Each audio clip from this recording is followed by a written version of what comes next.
Anyway, Daryl Cooper showed up to explain that actually the reason that you have Islamophobia is because of, wait for it, you're not going to believe it. You definitely won't believe it's the Jews. Oh, no, I really. I can't believe that they're talking about the Jews and the Israelis yet again on the Tucker Carlson show. I cannot believe it. It is a shock to me. This is my shocked face. I'm so shocked.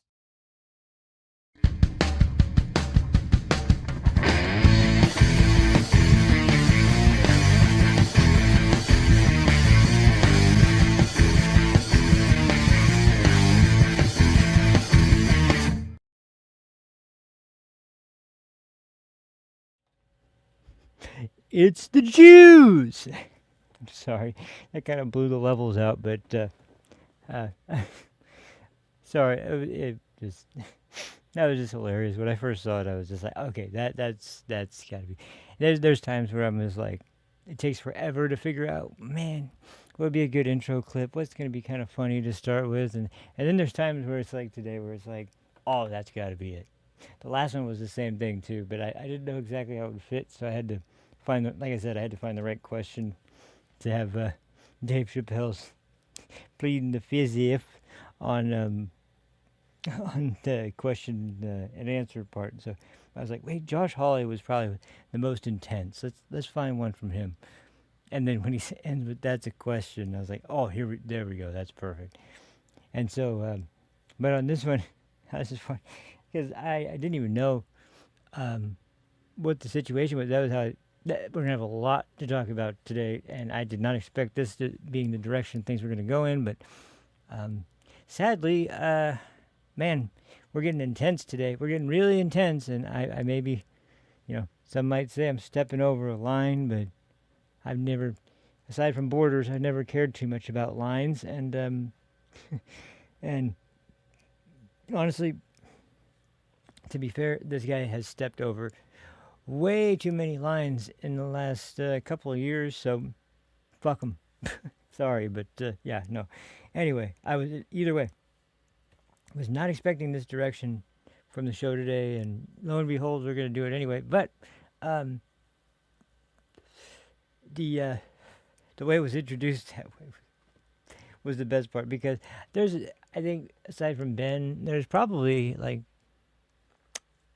and mostly we're talking about, like, maybe aside from people like, wait, Glenn Beck isn't Jewish, is he?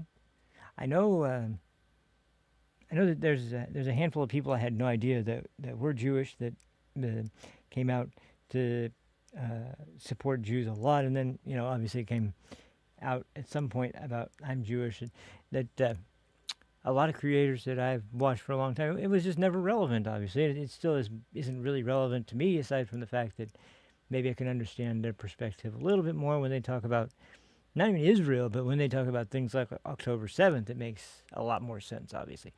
But particularly when they can make a joke about the same sort of stereotypes that most people try to use against Jewish people, and they can make a joke about it, I really appreciate that aspect. And Ben usually isn't one to carry that kind of sense of humor, but because we're talking about Tucker Carlson's show, and it's not one secret whatsoever that not only do they not personally like each other, but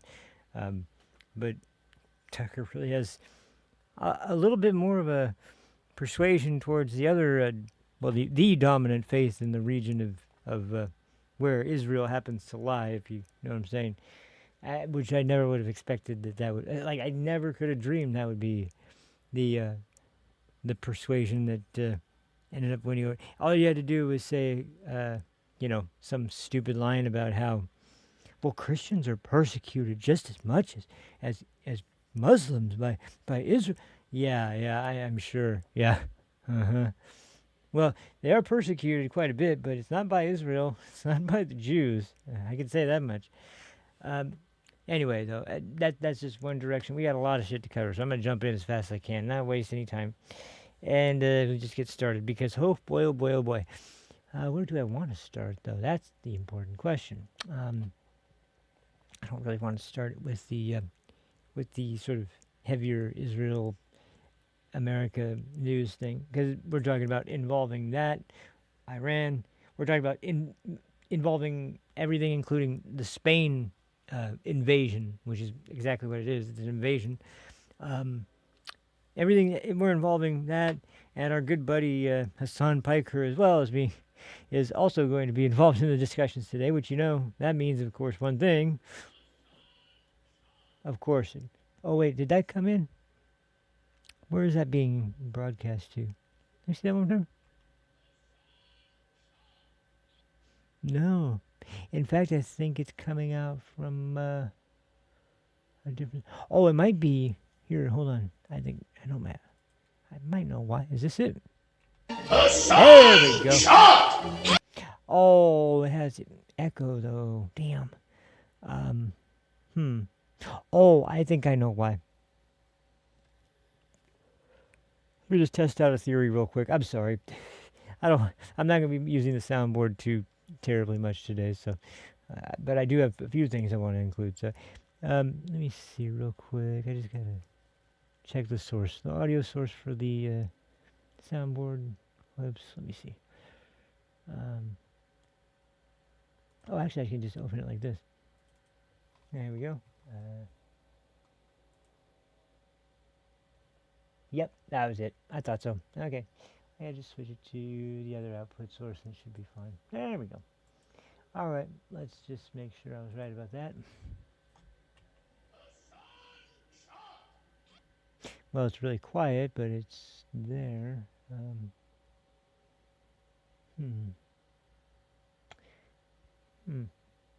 What is the source on this? Hold on just a second. Let me see. That's it. It's just really quiet. That's strange. I wonder why it's... Oh, wait, hold on. Maybe this is why. Sorry, this is... Nope, that's not why. Well, that's not getting really strong audio from anything. You guys might not even be able to hear it. It's so quiet. It's driving up in C&D. Oh, wait a minute. Jeez, I always miss something, and it's always got to be something that's I'm gonna be. You guys know me. I can never freaking leave well enough alone. I can never stop. Oh, that was kind of important though. Yeah, I should have started this up anyway. I didn't realize it was off. Well, that does explain a little bit. Aha. Well, I think I may have found the culprit. There we go. Actually, I just hope. Ooh, this may be even better. I might go. I'll try one more thing, and that's it. I'm only going to try this one more thing. That's because if this doesn't work, it's fine. But I'll figure it out next time. But anyway, let's see. Did that work? Did that work? We have to try a different one. How about Frank Fugazi? That's 8, 8. Yeah, see, you guys hear it. I'm not going to hear it, though, I don't think. Unless I do this. Maybe this might help. That's 8, 8. Yep, that did work. Hey. All right. I think I figured that one out. So now I got to fix the Hassan Shop one, and then we're good. Just go back to the other source and call it good. Sorry about that, but I think we are good. I just forget that two sources are on instead of one. Okay, we're good now. Sorry about that. Now, and like I said, it involves our good buddy Hassan. Hassan Shot! Now you guys can hear the actual freaking audio, so that makes sense. Anyway, aside from that idiot, we're gonna. Let me just make one disclaimer real quick because I hate this. I don't want to talk about this guy. I'm sick of this guy. He's always showing up everywhere. I don't know why. Well, I do know why. He's trying to get attention, and for the worst reasons possible. And because he's a disgusting individual, he's absolutely repulsive, and there's nothing about him that has any redeeming qualities whatsoever. But that would, I guess, technically kind of put you at the center of all the disgusting kind of news in the world. But I don't want to talk about him, but he just has to insert himself into every freaking ridiculous, shitty, and bullshit conspiracy theory that ever comes out of the left. So we're going to have to talk about him. Luckily, not too much, at least briefly, though. And then there's a bunch of other stuff that's really kind of, how do I put it? There's some things that are like some mild annoyances, and some things. I guess maybe we'll do this. We'll start where I left off last week, and we'll cover this kind of quick because there are some mild annoyances in here. There's also one awesome moment in here, so we'll go over this because this is a good way to start. So, I think last week when I said we'll leave off and talk more about the shameful and pathetic way Dr. Fauci pulled the Dave Chappelle pleading the fifth to Congress for every question they asked, which turned out the final score was 111 times pleading the fifth. Why?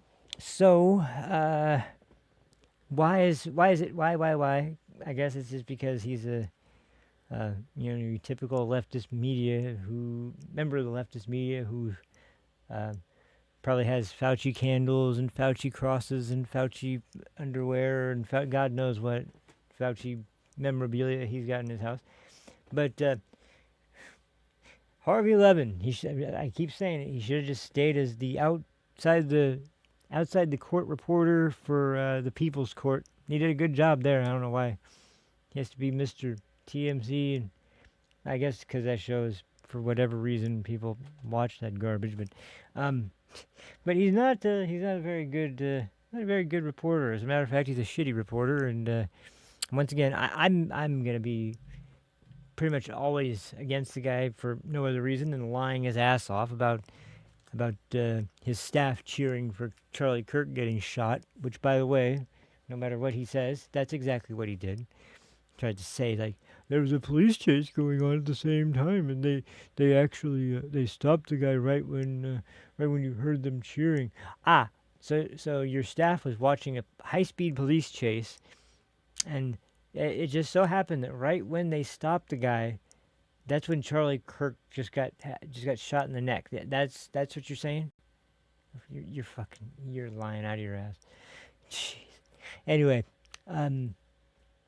or at least when you were watching Charlie Kirk get shot, and whatever report you were watching, that just happened to be when they were playing it. When this high-speed police chase that you don't know about and you can't tell us where or what was going on, anything other than the police chase. It's a horrible excuse. It's nonsense, and I have no doubt with the kind of I mean, he's based out of Los Angeles. I guarantee you, the people down there that work for him, they're not going to be fans of Charlie Kirk. I can guarantee that. So I can much easier see just about anything other than them being even respectful of the family or anything like that when a man gets shot. But probably did the same thing when Trump got shot at and nearly got killed. But except for they ended up crying probably when they found out he lived. But anyway, why isn't the EQ on? That's strange. Anyway, it was just the other color. That's right. Okay, we're good now. Sorry. Hey, what's up, MLA? How you doing, man? Jeez. Sorry, I've been bouncing around times, and today I've tried to start about an hour and a half ago, and I realized I had to go to the store, so I had to call it a late night. But I was trying to do this last night, and I wasn't going to get started until it was after even now that I was going to get started, so it didn't work out. But anyway, so first off, we'll play this clip because Harvey Levin wanted someone to come on that was not of the opinions that he had, that Dr. Fauci made a complete clown out of himself in front of anybody watching the hearing. And so he brought on Nancy Mace, and I will say this. I don't have a problem with Nancy Mace. I like Nancy Mace. She's sometimes got some pretty strong points in the House, but she's also not the strongest and most best, not the best sort of when it comes to she's no Brandon Gill. I'll put it that way.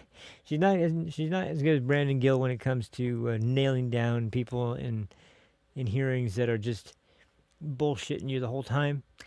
Um, yeah, nevertheless, she made a couple of good points, but I have to point out the times when she's either wrong or she's kind of saying something that people, if they don't know what it is that she's referring to or the greater context of what it is that actually could be happening, and I have to kind of correct the record on this because she's going to be leaving people with a lot of misinterpretations. And on top of that, it of course opens the door up for Harvey Levin and his sidekick, whoever that guy's name is. I don't know. I don't care.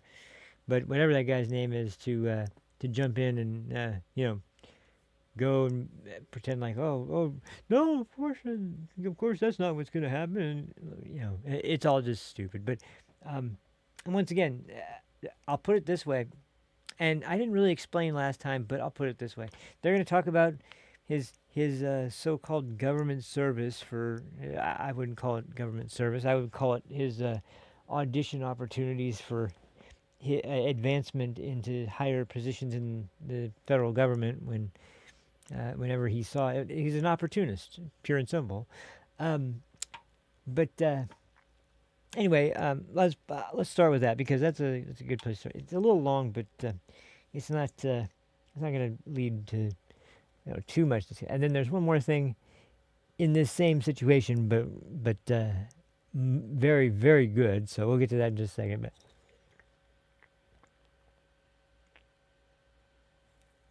oh man, I needed a drink really bad. Anyway, let's go ahead and get to this. Let me find the video. That would be in here. Come on, there we go. Here we go. All right. No, let me go back and do this. Turn that off. And we'll start this up first.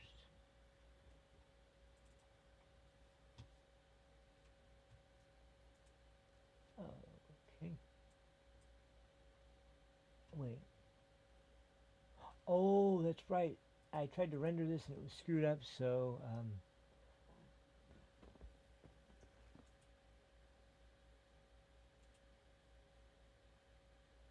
wait a minute. Hold on. Ah, yeah, here we go. Here, this is it. Yeah, I tried to render it and the position was all screwed up. The audio was out of sync. So I canceled it and I went to re-render it, and so now it's here we go. Let's go ahead and start with this one. There we go. Okay. And it's on the wrong screen too, so I have to move this over. There we go. Oh, this is on the wrong screen too. Just over here. This needs to be way over here on screen 3. I got a crazy setup here, but I kind of need one. As a matter of fact, I'm trying to get a touchscreen, a multi, what's it called? Multi point of contact touchscreen, meaning you can use gestures and multiple finger motions to manipulate what's going on the screen without having to use buttons or other types of ways to control things. So anyway, the point is that Solid State Logic 360 is an awesome program, but it'd be more awesome if I had it on a smaller but portable, like 25-inch or so monitor that is touchscreen. And surprisingly, in like refurbished and open box and return and slightly used circles, they actually are way cheaper than I would have thought. So that's good. But so it's not like completely ridiculously expensive to go looking for and find one that is not too bad. But I don't have one yet. Hence why I have Monitor 3, which is for the mix. So anyway, all right, let's get this freaking thing going. There we go. Now, and there we go. Okay. Audio's on for the desktop. Everything should be good there. Okay. All right, here, let's go. Wait. And there is, I believe, misinformation out there. Misinformation, People are saying of course, that misinformation. he had no right to take the fifth because Joe Biden pardoned him. That is not true. Okay, now, listen to this part real carefully because this is really critical. It's actually important, the detail he throws in here, because it's hilarious what he's actually implying when you actually think about what it is he's trying to suggest. So here we go. Pardon covers what happened from the period the pardon was issued and everything before, Yeah, not right. after. And if he testified before Congress and they say he lied, they could mount a prosecution. Right. So the notion. Okay, so what he's saying is, he's trying to say, if they say he lied. Basically, what they're saying is, if he went to Congress and lied, he would be prosecuted. Anything short of that, he's fine. And Rand Paul even commented on this.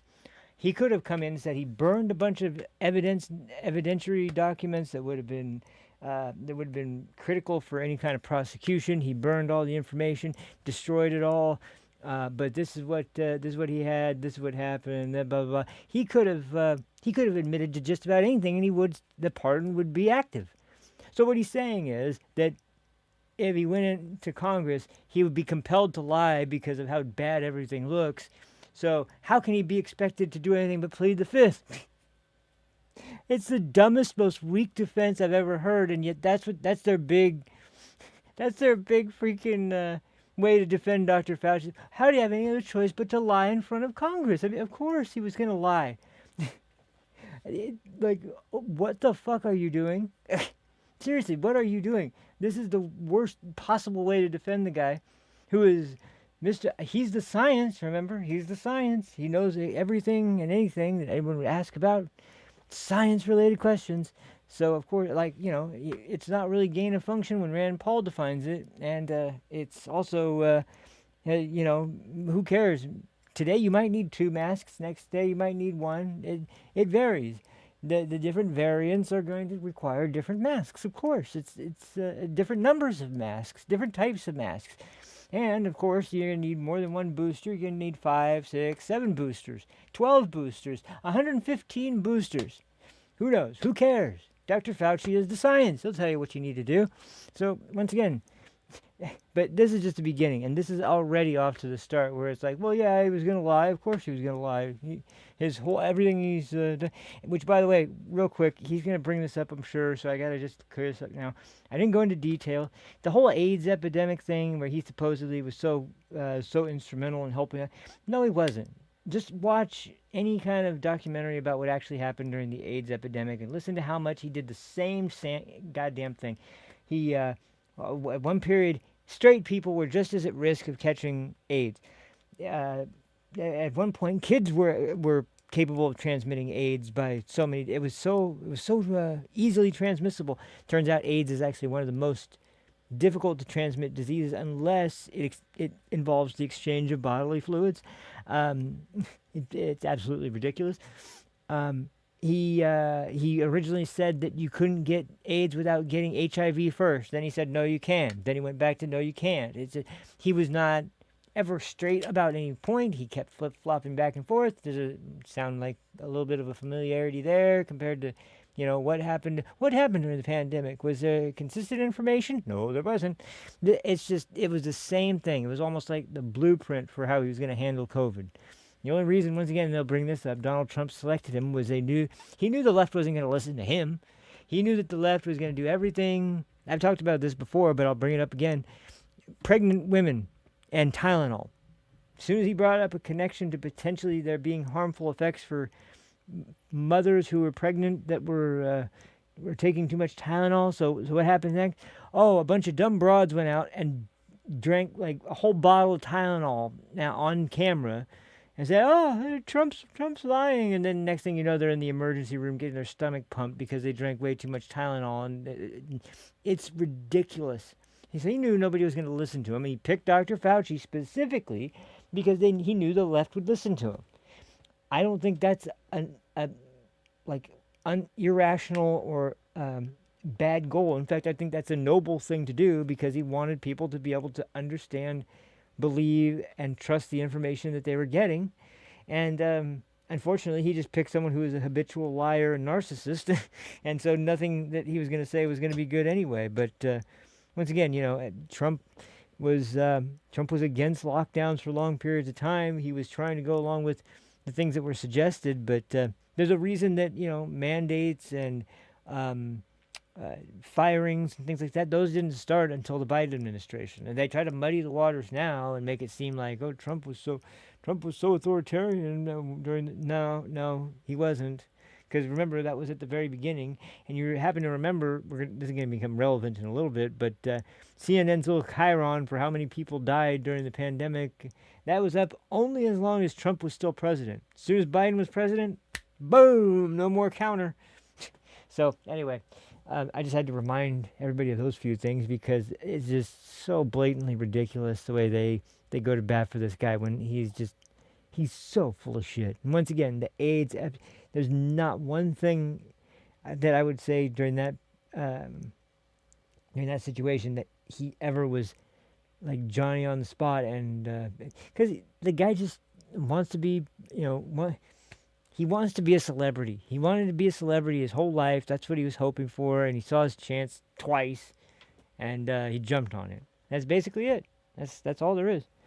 So we'll keep going with these two clowns and their. He can still perjure himself. Yeah, the notion that he was protected is just not true, and a lot of people are saying No, it's that. not. Right, and I think he felt that was the whole point of bringing him before the Senate. Anthony Fauci was concerned about one thing, that Rand Paul, he says, was out to get him behind bars. And that's... Okay, one real quick interjection. No, Rand Paul's objective has never been to get Anthony Fauci behind bars. His objective has been to get him to tell the damn truth. That's what his objective has been. And if the guy would ever tell the truth, then maybe Rand Paul would back off. But I'm not some giant Rand Paul fan either, but my Lord, like, when you have a guy who is literally denying, no, it's not gain of function. No, it's not something that people got from the Wuhan lab. It was from the wet market.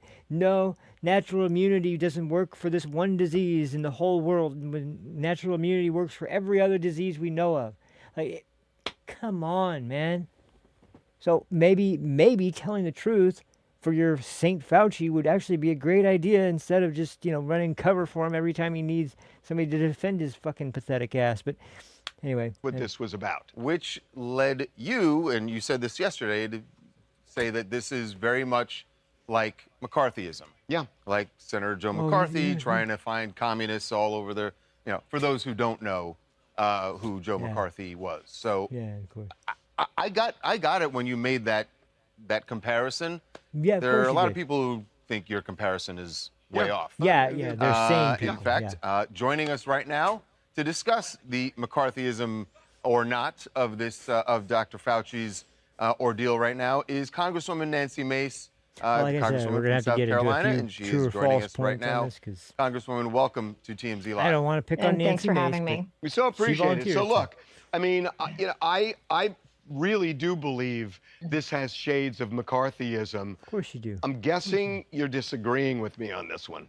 100% disagree with you, Harvey. McCarthyism is really about going after innocent people, groups of innocent people, and retaliating that way. That's not who Anthony Fauci is. This is not an innocent man. We're talking about an individual that gave medical advice and then needed a pardon for giving that medical advice. And the pardon goes back long before COVID. And every person, whether you like it or not, due process, your rights as an American citizen is to plead the Fifth Amendment. And the reason I believe that Anthony Fauci pled the Fifth Amendment is because he didn't want to be caught in a number of lies that he has told over the years, including, I believe, perjuring himself before Congress. Now, this is where she's already kind of muddying the waters up a little bit, because once again, like I discussed earlier, the lies that happened before, that's nothing. He can't be prosecuted for that because he's been pardoned for that. That's the point. He's been pardoned for everything that he did. They picked a very specific date. It was 2014. I can't remember the month, but it was 2014. That just happens to be the date that the Wuhan lab, or the month that the Wuhan lab essentially got the grant to begin gain of function research in the Wuhan lab of coronaviruses. So, I mean, it wasn't just randomly picked out 2014. That was picked out specifically because that's where you could look at the sequence of information and from start to finish draw a line from then to 2019, when the first cases, now we understand, have been confirmed to have been coming out of the lab. People who are researchers there who happen to, take the metro or take whatever transportation back home, and they come back home and then they're with their family, and then so the first recorded cases of COVID, there's no nobody knows who quote unquote patient zero is or anything like that. All we do know is that it sounds like the most plausible method of transmission for the virus to escape the lab and into society at large was from some kind of mistake or some type of because this lab was way lower in terms of there's lab classification based on the severity and the dangerous nature of the pathogens that they study there, and this lab's and they, depending on the classification, the safety protocols for the scientists that work there, they go up and up and up until you get. This lab was like a safety level 2, I think, or something like that, when it should have been like a 4 or a 5 if you're studying like pathogens like this that can kill millions of people. But I mean, the safety protocols were what they were, and it's pretty much at this point almost no one knows for sure, obviously, but this is kind of one of those things where almost everyone that's looked at it agrees that it's very unlikely this was a deliberate release and that this was just an accidental situation for escaping the lab based on the procedures being less than adequate, or the protocols not being followed, or somebody forgetting something, or it's based on some kind of mishap and not deliberately released. But it was so negligent that it's still unforgivable. And in my opinion, there's way too much goes on. I mean, first of all, there's a reason that Trump has once again put gain of function research, has put a ban on gain of function research. I don't think there's any reason people talk about this like it's in efforts to stop the next pandemic. Well, first of all, how do you know what the next pandemic is going to be? How in the hell do you know that? Do you have any idea what kind of like outbreak it would be? And gain of function, by learning about what things can gain them, not even organically, you're doing it in a way where it wouldn't be organic. And so how would that even, it makes no sense. I don't understand. Unless you're creating a bioweapon, I see no way that gain of function research would be beneficial. I just don't see any practical reason for it. But that's where we're at. So anyway, go ahead and continue. Now that Rand Paul has the diary entries, we know that there are very specific things he lied to the public about, and he also lied to Congress about. He's covered by that. But I think the reason Harvey felt that this was McCarthyism, because Dr. Fauci is really just the latest person that at least they're trying to get the DOJ to go after him. Oh, God. And so yeah, here we go with Republican or Democrat. And I just is being called out. So here we go again with the, we got to go after Trump, and we got to imply that he's on a revenge tour. I might be more open to that being a possibility if I didn't remember the Mar-a-Lago raid. I didn't remember Peter Navarro. I didn't remember Steve Bannon. I didn't remember the January 6th defendants. I didn't remember, Trump almost getting shot. I wouldn't remember that. I wouldn't remember it if Jack Smith, if E. Jean Carroll, if Steve Cohen, if there wasn't the circus of Alvin Bragg and Letitia James, or what the hell is it, Fannie Willis. I would be a little bit more understanding if the revenge tour wasn't fully legitimate based on the fact that the whole federal government under Biden led by that squirrely little rat himself, freaking, Merrick Garland wasn't on a revenge tour of his own that was pretty damn successful, including, once again, things like not defending the Supreme Court justices adequately or in accordance with the law when they're about to rule on the Dobbs decision, which, by the way, of course, there was also the leaked decision. Nobody cared about that either.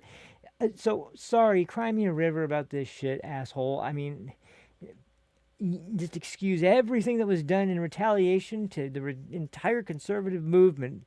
Like, I don't know, how about the phones from the different senators and congressmen you just so happen to be trying to collect all their cell phone information and all their, I mean, it's ridiculous. The whole Democratic Party is categorized entirely by revenge. And what has Trump done that has been, who has he prosecuted? Who has he gone after in court? Yeah, he's trying to get, like, I haven't heard anything about what's going on with people like, I don't know, what the hell is it? FBI director's name? Jeez, I can't remember. There's so many freaking pieces of crap that freaking just skated away with no problem. And that's one thing that the American people and even I am like 100% behind the idea that we do need to see consequences. There need to be punishments. There need to be consequences. There needs to be action taken. I don't care if all it is dragging these people into court and making their lives a little miserable for a couple months, if that's the only reason why. I don't care. They kept Trump freaking hung up with ridiculous lawfare for months and months of his campaign. And luckily the people saw through it, but still, what were they trying to do? They were trying to taint his name. They were trying to get him off the campaign trail, and they were trying to make sure that they could attach the phrase 42 count felon, which of course everybody on the left, everybody who's a social media influencer on the left, they always have to throw that in 34 count. I don't really give a shit. Whatever it is, he's a convicted felon. Yeah, there should be a lot more convicted felons in the Democrat Party based on all the unethical, immoral, and honestly anti-American shit that they've been involved in, and yet Trump, who bleeds red, white, and blue, apparently is the traitor and un-American. Yeah, okay. Whose phones is he tapped into, by the way? Who is he spying on? Who's his intelligence apparatus been sent out to gather information about? You know, who? People overseas in different countries? Yeah, that's what it's for. But, yeah, it's just, it's insane the way they try to use the revenge tour freaking argument when you look back at the last administration and go, what was this whole administration but a revenge tour? Anyway. Jeez, please. Yeah, I don't think it's like being about an enemy of President Trump. I wish the DOJ would go after anyone. I mean, lying. The contempt of Congress, perjury is the bare minimum that we can be doing right now. Lots of people have committed crimes, whether they're Republican or Democrat. I have to interject one more time, because once again, even besides this, we've talked about this many times. How about Secretary Mayorkas? How about Javier Becerra? How about Chris Wray? How about how many people under the last administration, how many of them perjured themselves in front of Congress? Like, for example, the southern border is not open. Okay, sure. All right, Secretary Mayorkas. Then what is it? Is it semi-open? Is it open with qualifiers? Is it like, because this sure as hell isn't closed. Which, by the way, talking about this whole conversation right here, how about when COVID was going on and we needed to shut down people's businesses, we needed to make sure they were vaccinated, we'd fire them if they are, but all these people coming from God knows where, yeah, just let them in. Like, what kind of bullshit safety protocol is that? Yeah, it's about safety, yeah. Oh, wow. What safety? Real safe. Safer. They didn't die of COVID. They died a lot more horrific deaths than that, like Rachel Morin or Laken Riley or Jocelyn Nungary. That's That's a tragic story. They're all tragic, but anyway, I'm just gonna get pissed off. I'll stop there. See anybody going to jail. And I think that is indicative not just of this administration, but also previous administrations. And I hear it from voters all the time. They just want anyone to be held accountable. But people lived too. And a lot of people lived because they were vaccinated. And by the way, it was on Donald Trump's watch that Anthony Fauci was doing all of this. So it was in concert with Donald Trump at the same news conferences, behind closed doors. But, you know, I agree with you that there were a lot of things I think that the CDC did wrong with COVID. I think that children were harmed, adults were harmed. But I don't think any of it was malicious. But, you know, they just didn't care. I want to talk to you about this because I followed Anthony Fauci for decades. That, you know, and I talked about this yesterday, that I had a lot of friends who died from AIDS, and it was horrendous what they went through. I just talked about that too. Was able to circumvent some of the rules to accelerate drugs and getting them on the market. And a lot of people I know lived because of Anthony Fauci. I highly doubt that, but I mean, regardless of whether that's true or not, there were people who were doing tons of research during the AIDS epidemic. And once again, they weren't getting scared to death or petrified or sending messages out to the public that they should be worried about catching AIDS no matter who they were, no matter what they did, no matter where they went, no matter, like, you know, we all know now, like, what AIDS is and how it spread, which, by the way, in places like this grand state of California, they made it not required if you're entering any kind of intimate setting with somebody to be obligated to tell them if you have something like, AIDS or, you know, some kind of transmissible disease that can kill you if you sleep with this person. Like, what kind of... But anyway, you know, yeah, he worked on helping to find some sort of way to... I don't even know what you'd call it. He worked on trying to slow the spread of the AIDS epidemic, and he did it the same way with COVID, by scaring the shit out of everybody with a bunch of false statements that he retracted, and then he put back, and he retracted again. It was the same thing. So just glorifying this guy for his commitment to science, in commitment to himself, I guess, because he is the science. It's just, I'm sorry, it's just bullshit. It's just bullshit. So, you know, you can say he did some good. He did some good, but I think when you look at how unethical a lot of his research is, don't even get me started there, combined with how much misleading information, and don't forget, like, the mask thing was explained away by, well, the reason we told people early on they didn't have to mask was we were worried about access to the N95 masks in the hospitals. Okay, first of all, you told people they didn't even have to wear an N95 mask because reasons. I don't know why, that there's no purpose in wearing anything but an N95 mask. It was ridiculous. It was the dumbest display of, like, here, go along with the political message or you're going to be kicked out. How dare you? You're trying to kill everybody because you're not wearing an ineffective cloth mask. Okay, yeah.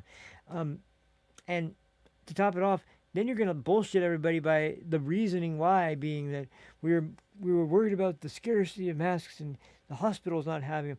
Even if that was true, you never mandated N95 masks, so what does that have to do with anything? Like, that's a stupid way he tried to circumvent the argument about how you're confusing people based on the information. Oh, and then he shows up to Congress wearing like 3 fucking masks that all have different, like, one has the Yankees symbol on it, and one of them has, one's just black, and then the other one's like an actual medical N95 mask, and it's like, so the other 2 are decoration, and then one of them is actually for safety. Okay, all right, well. And that's if you're wearing it properly, by the way, which this discussion came up before, too. People that fiddle with it. He even gave the freaking discussion. I think Fauci himself was the one that was talking about that. If you're fiddling with it, if you lift it up and pull it back and move around, you touch a bunch of stuff, like, you're not going to be doing yourself any favors in that regard. It is so insane. Airborne diseases are are damn near impossible to completely stop. They're almost impossible to slow. You have to like really, really be extra cautious all the time to be able to afford it, to be able to navigate and to be able to deal with the environment that you're in. But like chances are, it's gonna, if it's airborne and it's like there's a warning of it being in your area or whatever, you're gonna get it. Luckily, and I've talked about this before, when I got COVID, it just felt like I got a kind of mild flu.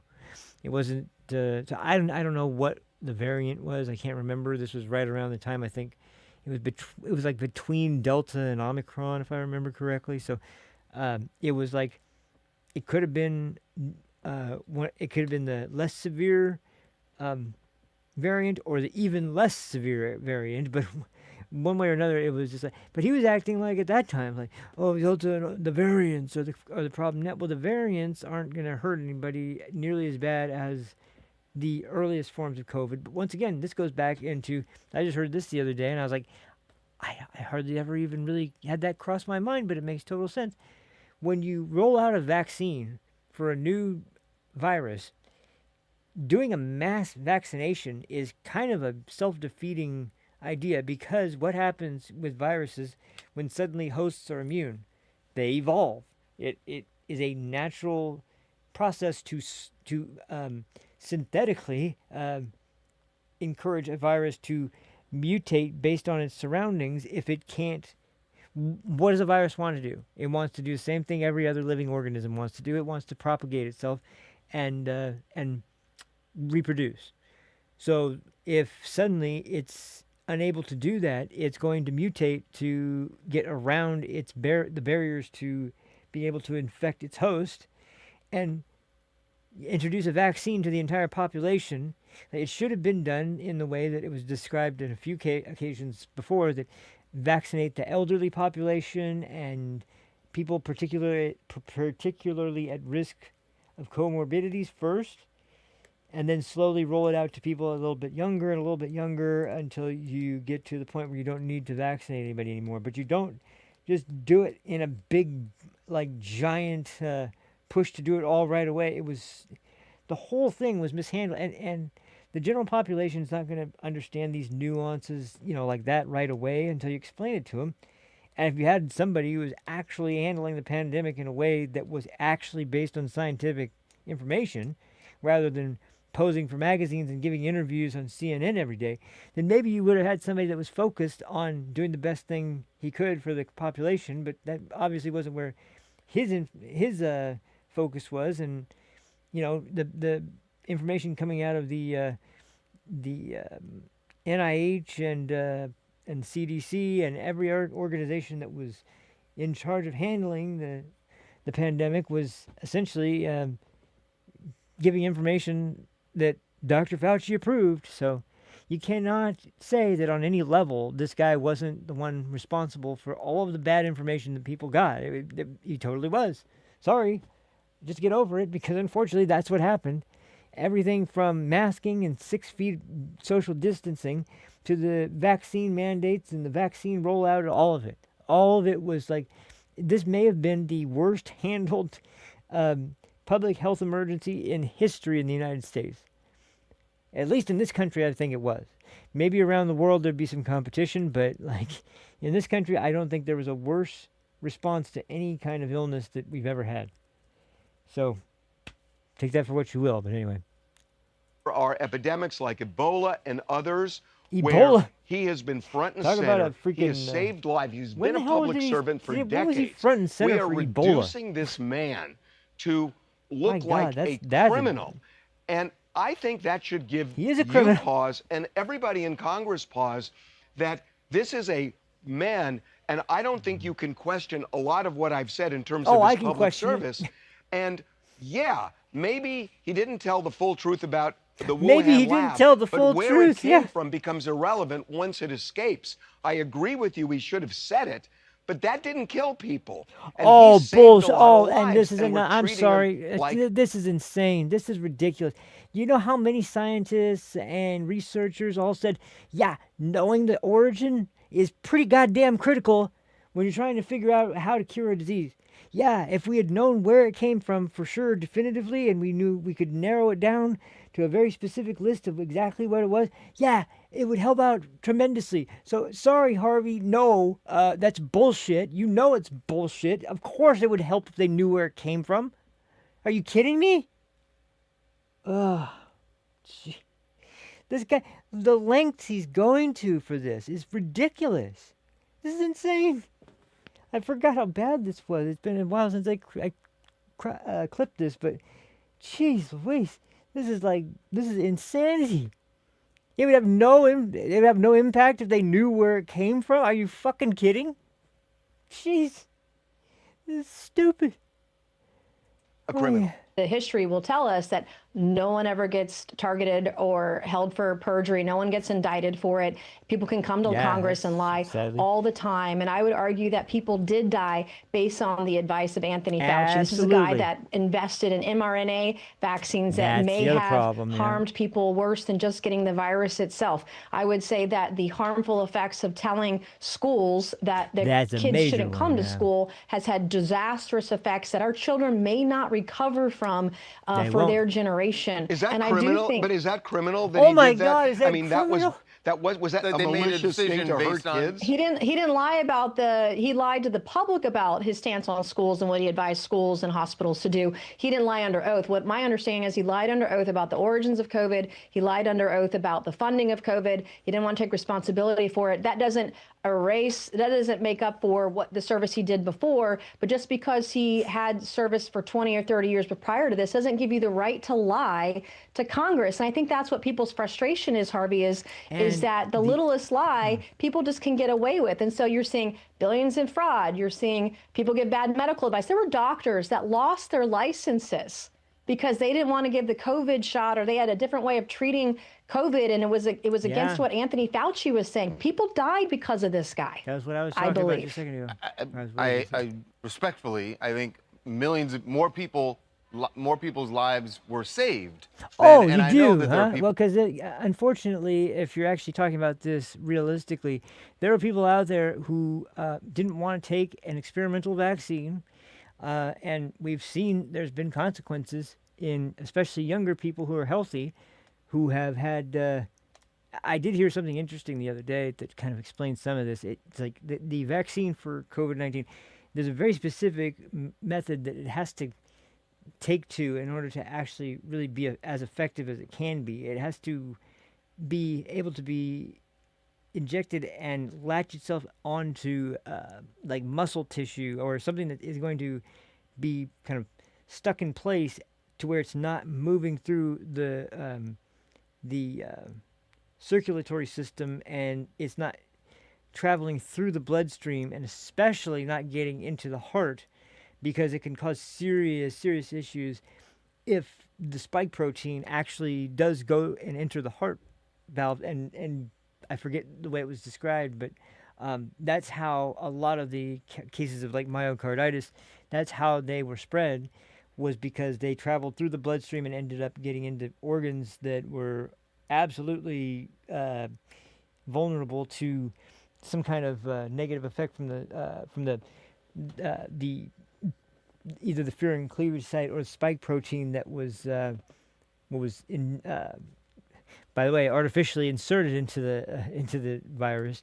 But once again, if it had a muscle tissue to if it was injected and it was able to latch onto muscle tissue, it was the most effective in those situations. But these guys, these fucking idiots sitting here covering for this, why on earth, if you have just a vaccine, why not expand that with monoclonal antibodies? Why not expand that with ivermectin or hydroxychloroquine or any of the other therapies that were out? Oh, because that's horse paste, or that's proven that's not been unproven to be successful at treating COVID.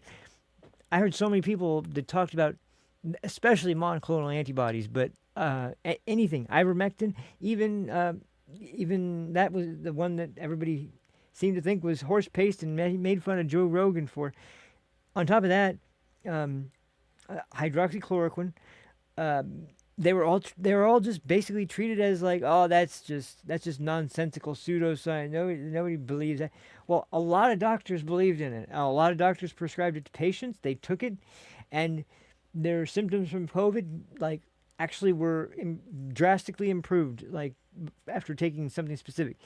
Now, the vaccine seems to be pretty hit and miss, but one thing is damn sure, it's not a vaccine in the sense of traditional vaccines where it prevents transmission and it prevents infection, because it didn't do either one of those. So, I mean, like, you can say that it saved lives, and maybe you're right about that in terms of certain demographic groups, absolutely. It would have helped, though, like in cases, I don't know, like in New York where they were putting their vulnerable population with people in nursing homes. Like, it's the most ridiculous idea. Let's put the infected people with the most highly susceptible to infection. That's a great idea. It's just, you can't even try and play this off like, oh, so many people were saved by that. Okay, that's fine. Why block the use of all these other therapeutics then? Why is it going to make it worse? No, it's not going to affect the way that the vaccine interacts with the body. Why in the hell are you going to restrict the use then? That's the part that doesn't make any sense. And Trump had the right idea when it comes to right to try, where if you're in late stage of a terminal disease and you want to try some kind of cure that you have no idea, nobody knows any specific idea of if it's going to be effective or not, but they're saying that it works in this location or that location, you have the right to try it, absolutely. Because whatever steps you think might be necessary to save your own life in a situation where you're already in a state where you're terminally ill, you should be able to try to save your life. I love that as a policy, and I think that's something that should be kind of widely accepted as, yeah, duh. But because Trump said it, of course, and then it gets all controversial. But the same thing applies to treatments along with the vaccine. Why was that not treated more seriously? A serious scientist would open up the ability for people to use the therapeutics that they were recommended by their doctor, by their general practitioner, who, once again, someone like that knows a hell of a lot more about you than Anthony Fauci does, who doesn't know your name, doesn't know who you are, knows nothing about your medical history, knows nothing about anything about your family history, anything. And yet you're going to go off that advice as a blanket way to handle a brand new disease that the world's never had to deal with before. It's so on its face just ridiculous. And these guys are running interference for the fucker. It's so ridiculous. People who have suffered injuries like yourself from getting the vaccine. And that's probably true of all, not probably, it is true of all vaccines, that there's going to be a number of people who have bad reactions. Not like this. But the point of it is that overall, on balance, there are more people who are saved by it, and that's why we do it. And Donald Trump co-signed on it. He actually touted it as one of his got great... shot himself. I mean, that's the crazy Warp thing. He Speed, touted it as one of his great accomplishments. accomplishments. Yeah. But isn't that the point of science? I hear what you're saying, that years from now, we might find that out, but scientists and doctors make decisions now based on the data that they have now, and they decide this is what's going to be best for the most people. Now, but during COVID, doctors were losing their licenses. I mean, there were people that said, hey, what Dr. Fauci is saying isn't the right advice. I want to do something different. And they were losing their livelihoods, their licenses, getting fired from their jobs because they were saving lives. And I hear you on that. Could not agree with you more. But look, when I was a kid, when I was a little kid, and polio was rampant, I mean, there were issues about what about the polio vaccine? You know, is it? And so what if we didn't try that? At the time, it was the best idea and turned out to be a good one. This had very positive effects, and I agree with you, some negative effects. But you can't look at it People backwards. didn't get the You've polio gotta look at vaccine it and at then the get time. polio. And if it's not malicious, if he didn't do it maliciously, you know, I'm just thinking, how many scientists are out there who are saying, I would never go to work for the government or do research for the government because never make a suggestion. It's not worth it. Why do I want to put myself through that? And I think if he didn't do it maliciously, why did he need a pardon? Well, he didn't ask for the pardon. Joe Biden did it. Yeah. Joe Again, Biden. if he wasn't being malicious about it, why does he need the pardon? Why Joe does he need Biden, to plead the fifth? he didn't ask for Plead it. the fifth, he The pled the fifth. Okay, let's get real. The reason Joe Biden pardoned a issued bunch that of people that pardon he knew that is because he Trump knew was gonna go Donald after. Trump would be on a retribution campaign, Oh, God. which Which he Donald is. Trump said during the election that he Okay. would do. He said, "I am your retribution."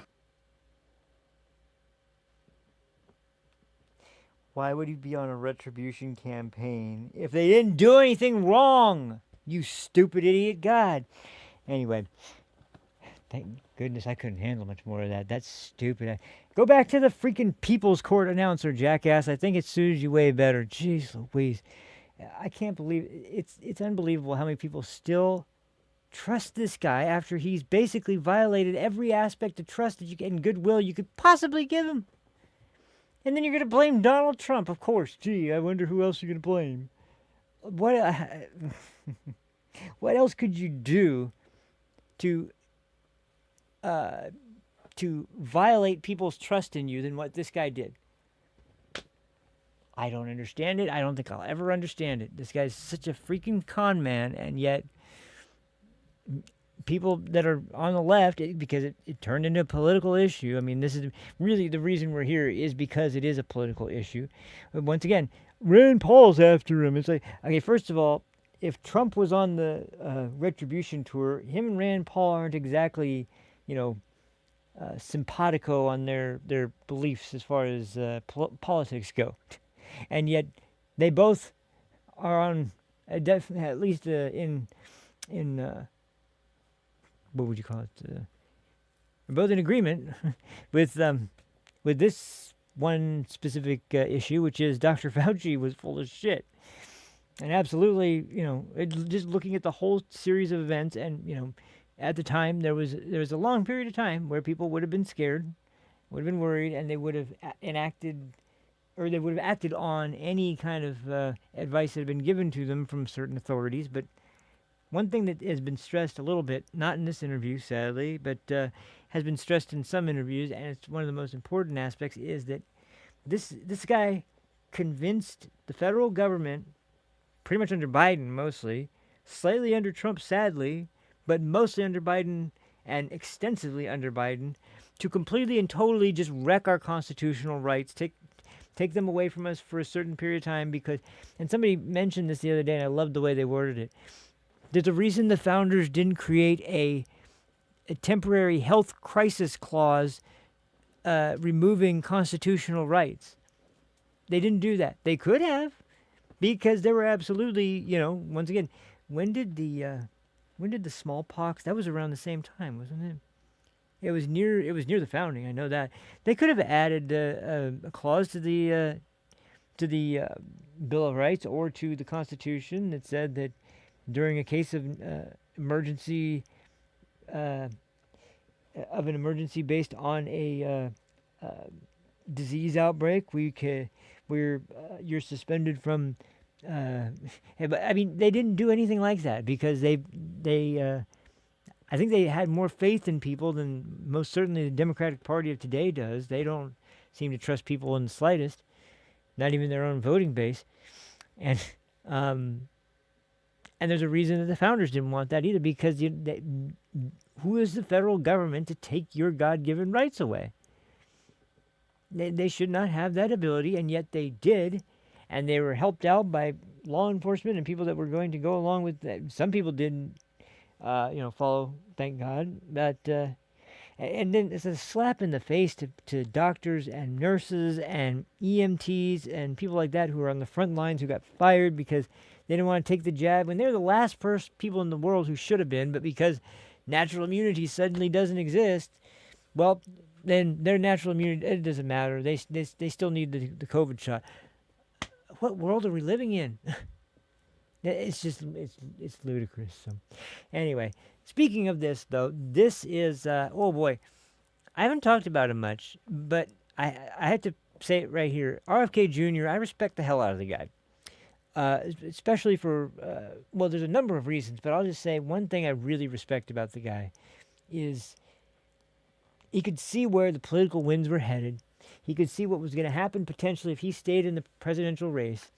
and he dropped out, and he not only dropped out, but he joined Trump's uh, Trump's campaign, and as a thank you, he was guaranteed a spot on in the Trump cabinet, and since then he has been one of the most solid members of the cabinet. You just don't really get to see it as much because, I mean, we're not going through a pandemic this time around, so the HHS and we don't have an open border either, so that helps as well.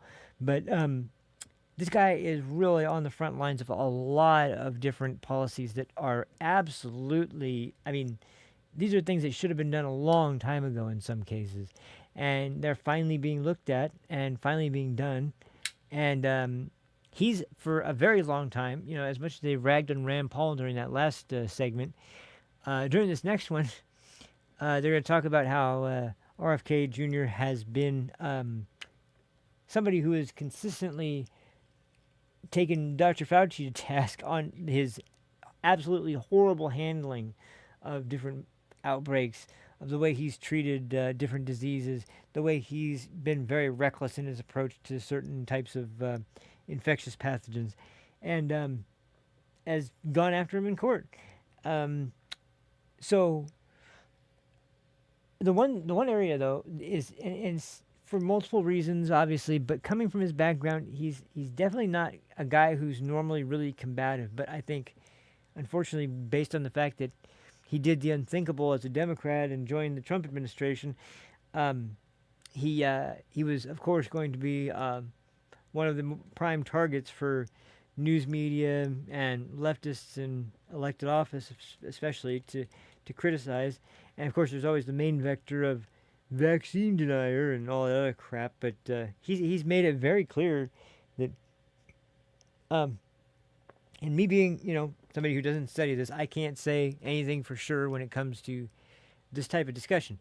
What I can say for sure is that I know that when it comes to infectious diseases, there's not two diseases that are identical, and you have to treat each one the way it needs to individually be treated, not some blanket way that you treat all infectious disease. They're all extremely difficult. I just mentioned this before. This part is when you become a tattooer in a lot of states, especially now, you're required to be certified in the areas of contamination control and bloodborne pathogens. So I have had to take some pretty basic Red Cross courses on how to, what procedures and how to go about preventing the spread of contaminated blood or bodily fluids, and the way to be able to most effectively prevent the spread of any type of illness through the practice of body art in some form or another.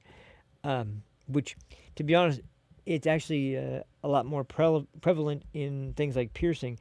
But there are tattoo shops that have been major problems. But one thing you may not know, it is something that's known pretty widely in the tattoo circles. But then again, I can't speak for everybody. But it seems to me like the most, from what I've heard, and some people have said it outright, from what I've heard, the most prevalent type of illness to be transferred in a tattoo shop that has become a problem more so than any other disease when it comes to tattoo shops is staph infection. It's one of the most easy to spread diseases in terms of through blood and bodily fluids, because it's the survival time outside of the bloodstream is much. AIDS outside the body can live for less than a minute. It has to be under very specific conditions. It can only live that way, and it really can't tolerate much variation from that. When it comes to staph infection, it's like several days, if I remember correctly, if not like a couple days or something like that. I can't remember exactly, but it's much longer, much longer. And it also has a tendency to get into like if you're using, I think I've mentioned this before, but you know, we used to use, it's harder to do now because there's so many regulations, but we used to use big metal grips for tattoo machines, because not only are they usually designed and easier to hold, but they provide a counterweight to the machine itself while it's working and buzzing.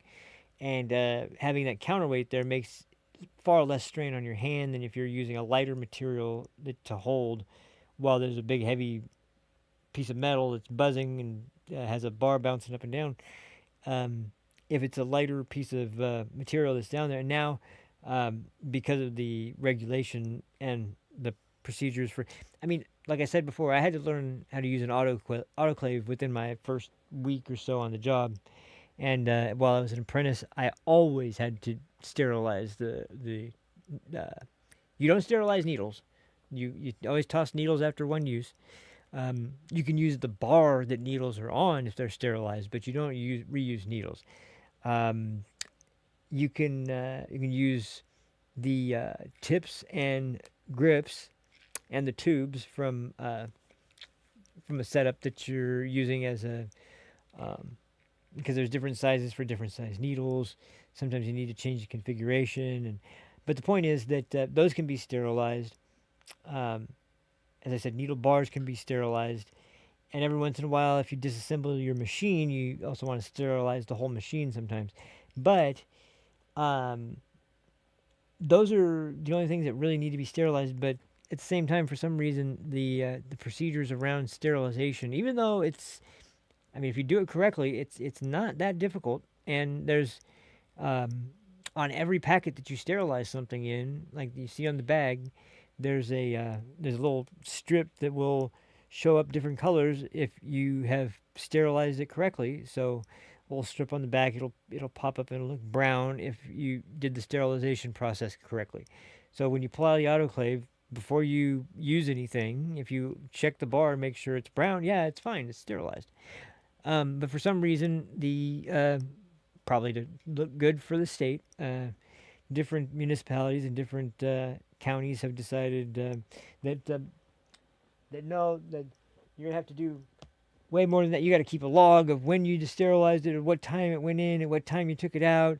How many things were in the like if you guys have this binder and has to have every information for every day and every time you ran it. I'm just like, geez, whiz, man. It's like, and then on the other hand, you can use disposables. So one-time use.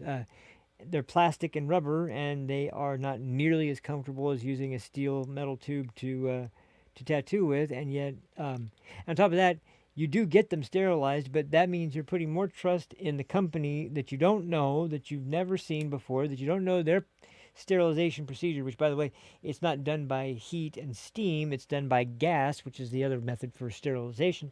But that's what you're trusting. You're trusting that more than somebody who can run an autoclave and has done that for a long time and knows what they're doing. And I just don't understand. I've never understood why that was so. Everyone was so skeptical of that.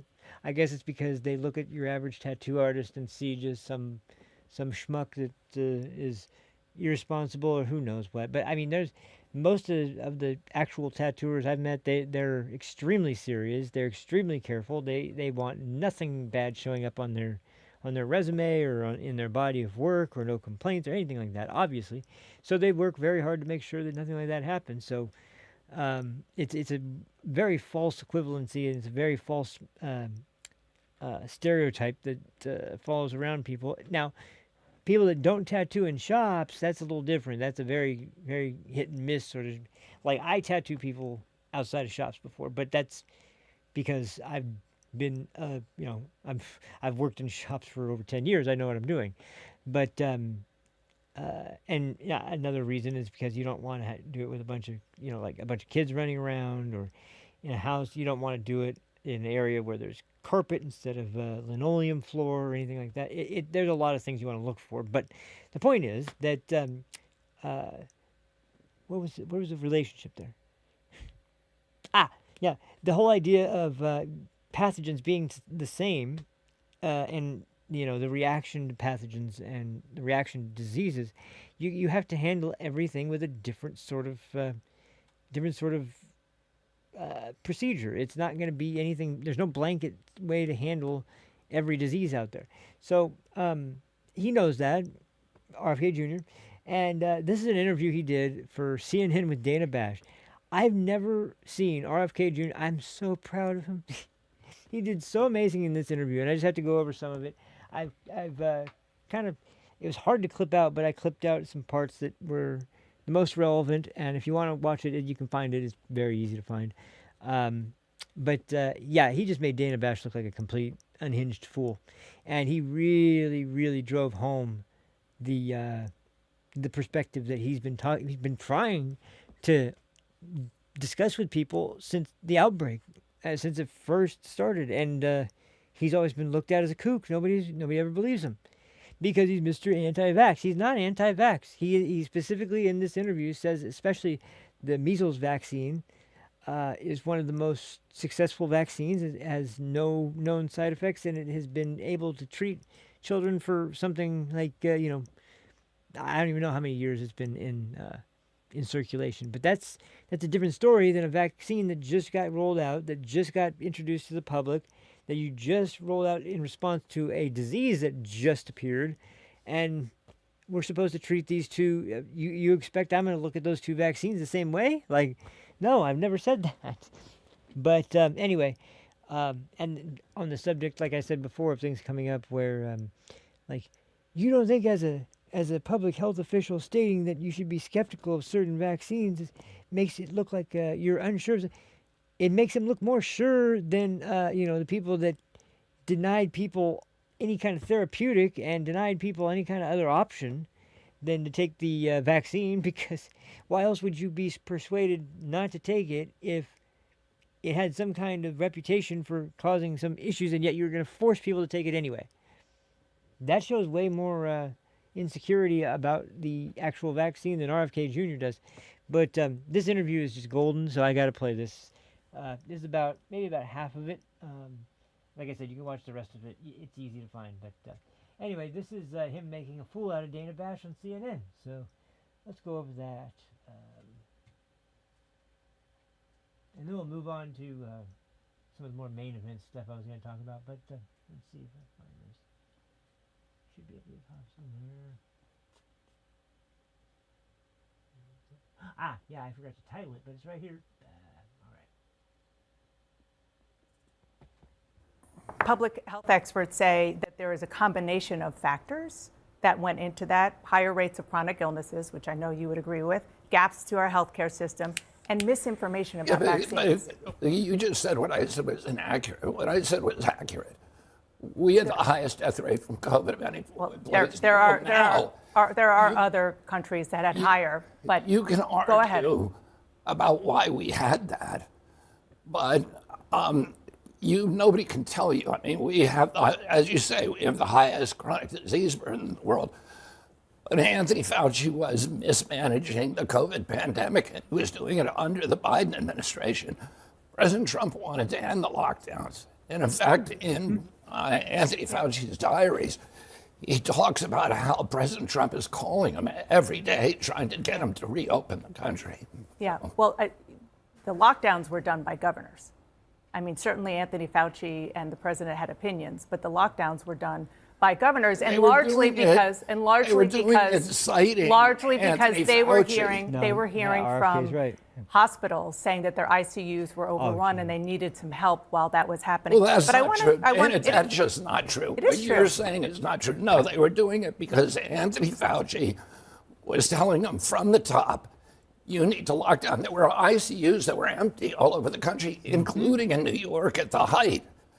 I'm asking you, I'm going to go back to what I asked you at the beginning, which is President Trump. And he was the guy in charge. And you tweeted back in 2024 that he let bureaucrats like Anthony Fauci shut down the entire country. Again, the president was in charge. The president was trying to reopen the country when he left. The country was kept closed for another year, almost a year and a half after that. Let's talk about how to prevent the next pandemic, because there's a lot of litigating and relitigating that I don't think is really helpful to do with regard to COVID. And the question is about so-called gain of function, which here we go. For people who aren't entirely clear about it, it is a highly risky research process that To say the least, includes yeah. manipulating a virus to study how it behaves as it evolves. Now, what scientists say is that although it's Scientists controversial, it's necessary to prepare for the next Some pandemic, scientists. to get ahead of it, No, to it's- figure out what these viruses can do. Oh boy. You want to end this gain-of-function research. Some scientists say, isn't it better just to put better guardrails around it? People have been trying to put guardrails around it for generations, and it hasn't worked. And clearly, COVID-19 pandemic and many other global pandemics that we have come from gain-of-function research. Exactly. The RSV epidemic that we have, that is the biggest killer of kids in this country today, came from these kind of experiments. The Lyme disease almost Lyme certainly disease is another came great from example, this yeah. kind of research. So, and the scientists who you say are experts are making the argument that this is necessary for pandemic response, cannot point to one instance in history where research that came out of this kind of experimentation has actually provided us something beneficial. So how do against- you prepare then? How do you prepare for the next pandemic? I mean, that's literally can't, part of except your for- job now, because experts think it's going to happen within the next 10 years again. Yeah, I mean, I think we did virtually everything wrong the last time. So what There you about go, now? There you The go. principal thing that we need to do is we need to listen to what's happening to doctors on the ground. Yes. There are 15 million Yes, frontline physicians around the world. They're mainly now connected through the internet. We can tell on the front lines what's working and what's not. If we had listened to those doctors during the COVID pandemic, we would have saved potentially millions of lives. There were therapeutics out there that were working. Yep. There were doctors that were that's true. having no deaths from COVID and treating, in some That's true cases, too, yeah. thousands of patients. And we weren't listening to them. Instead, we were doing the opposite. We were shutting them down. And then, Dana, the other thing that I would say Yeah. is that we need to protect our constitutional rights. Yes. That is the primary obligation. And here's What does that mean? interesting. Well, during COVID, we completely dismantled our constitutional rights. We began censoring people in violation Okay, but of the what First Amendment. but I'm not, you're if saying you what want- not to do. I'm asking what to do. But I want to talk Well, about. that's something to do. That is the number one priority. We protect the Constitution. Yes. The Constitution was Forgive written. me, but you're talking about rights, and I'm asking about a potential public health crisis. And that's the problem. I got into this fight with a member of my family early on during the COVID outbreak, and I know I was noticing right away, why are we ceding our constitutional rights, our rights under the Constitution that we are supposed to have as American citizens? They're supposed to be not non-negotiable, non-transferable. They're supposed to have nothing to do with government being in control of them. They're supposed to be given to us by our Creator, not by government. And that means, by the same token, not removed from us by government either. Why are we ceding them? Because we're in a condition that people are a little panicked under, and suddenly we can't do anything unless, of course, it's Black Lives Matter and we're marching in the streets for that. We can do that, but we can't go to 7-Eleven or, well, we could go to 7-Eleven. We can't go to church. We can't go to, there's a lot of places that were locked down. The liquor stores were not one of them, and there's a handful of places that had no, not really any real restriction on. The point, though, is that, that deciding where we're able to go and where we can't go, deciding that we have to be socially distancing, deciding that we have to be wearing masks, deciding that this and that and blah blah blah. That's not something that, and you can tell how flippantly it's dismissed by people on the left, because this is what I'm talking about. What are you're talking about rights? I'm talking about a pandemic. Okay, under a pandemic, we still have rights, Dana. And that's the point. That's the point that everybody dismissed. And this is exactly what me and my family member that I got into it with, he was trying to say, what about my right not to get the disease? It's like, okay, first of all, you have no idea whether or not me going to do something is going to affect you in any way, let alone giving you a disease. But secondly, even if I did, if that's how transmissible that this is, you're going to get it anyway. So who is it helping, and why is it justify taking the rights away from people to prevent either the inevitable or something that would have nothing to do with you getting it at all in the first place? This should have been recognized immediately as territory we don't cross. If you want to isolate, if you want to segregate, go ahead. That's your constitutional right to do so. If you, maybe at maximum you could compel certain businesses that, due to the potential vulnerability of individuals based on their health conditions to be at risk of COVID, please allow them some extra time away from work to ensure the safety of them and their family, or whatever, some kind of way that there's preventative measures that the government recognizes that businesses can take, and to prevent the rights of those people who genuinely probably don't want to leave their job but are just a little concerned about how exposed they'll be outside. And then, maybe they watch their coworkers go to work and nobody catches the disease and they think, okay, maybe it's not so bad for me to go. Like, I can understand something like that.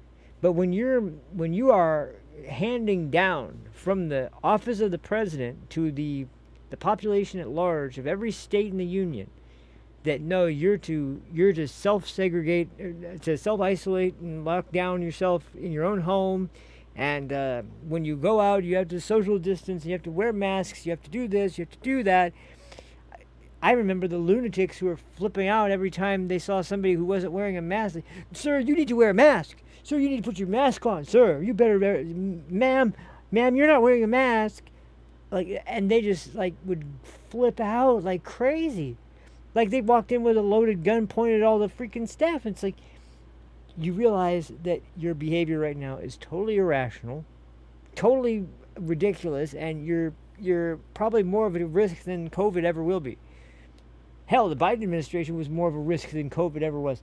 And yet they were able to do this and nobody questioned it. And that's the scariest part, is that I'll never forget, for me, the scariest realization being that people, if they're actually scared of something, will give away their constitutional rights without a hint without a shred of concern. It reminds me way too much of the Iraq War and the war in Afghanistan and the Bush administration, when it came to the global war on terror, and how a small town in rural middle America was concerned their town might be at risk for a terrorist attack because they had a Walmart there. And it was like, wow, yeah, okay, I guess maybe that might be a target, but probably not. But I mean, and this is because, obviously in their own environment, that's kind of the big place everybody goes. Why the fuck would the terrorists be interested in Walmart and bumfuck America in the middle of, not to insult the town or anything, but I'm just saying, like, the irrationality that grips people when they're afraid is something that the government never seems to fail at being able to take advantage of. And even to this day, if you ask people, do you think COVID was a factor in helping Biden get over the line in the 2020 election? Even though I don't know if it did or not, but the point is that do you think that if COVID wasn't a factor, that Trump would have been reelected? Almost everybody says yes. Almost everybody. They know exactly that, the reason people were really nervous is because of the information. Once again, the Chiron on a CNN News. Oh, there's that Daily Wire. This was from Daily Wire's upload of the interview. But the point is that, like, when it came to the Trump administration, they wanted to make sure that people were focusing on the death count. And, how many people have died from COVID so far? The day President Biden took office, goodbye Chiron, goodbye death counter, goodbye anybody on the station talking about it, because we don't want to scare people now. it is so blatantly, overtly obvious what they're trying to do, and yet that's what it's like I said, it's scary. That's the scariest part of this whole freaking thing, is how quickly people were okay with their rights being taken away, and their entire life being turned upside down because of some unknown illness that nobody knows anything about, but it's dangerous. And like I said before, when I got it, I was like, this is it. This is what people have been afraid of this whole time, which maybe not. Maybe my variant was a little bit less severe, but I swear, I was almost disappointed. Anyway, let's hear more diminishment of that from Dana Bash. That is coming, but I do want to, And one of the mistakes we made in last time was suppressing those rights so people weren't being heard. The doctors who were saying you're doing it wrong. Yes. Were being marginalized and vilified. Yeah, and because again, I really want to move on, but yeah, you were saying yes, I do. Of course you want to move on. No, I wasn't part of the problem. There was absolute press malpractice. Boom. We're allowing Mr. Secretary, your job is a fierce skepticism toward authority.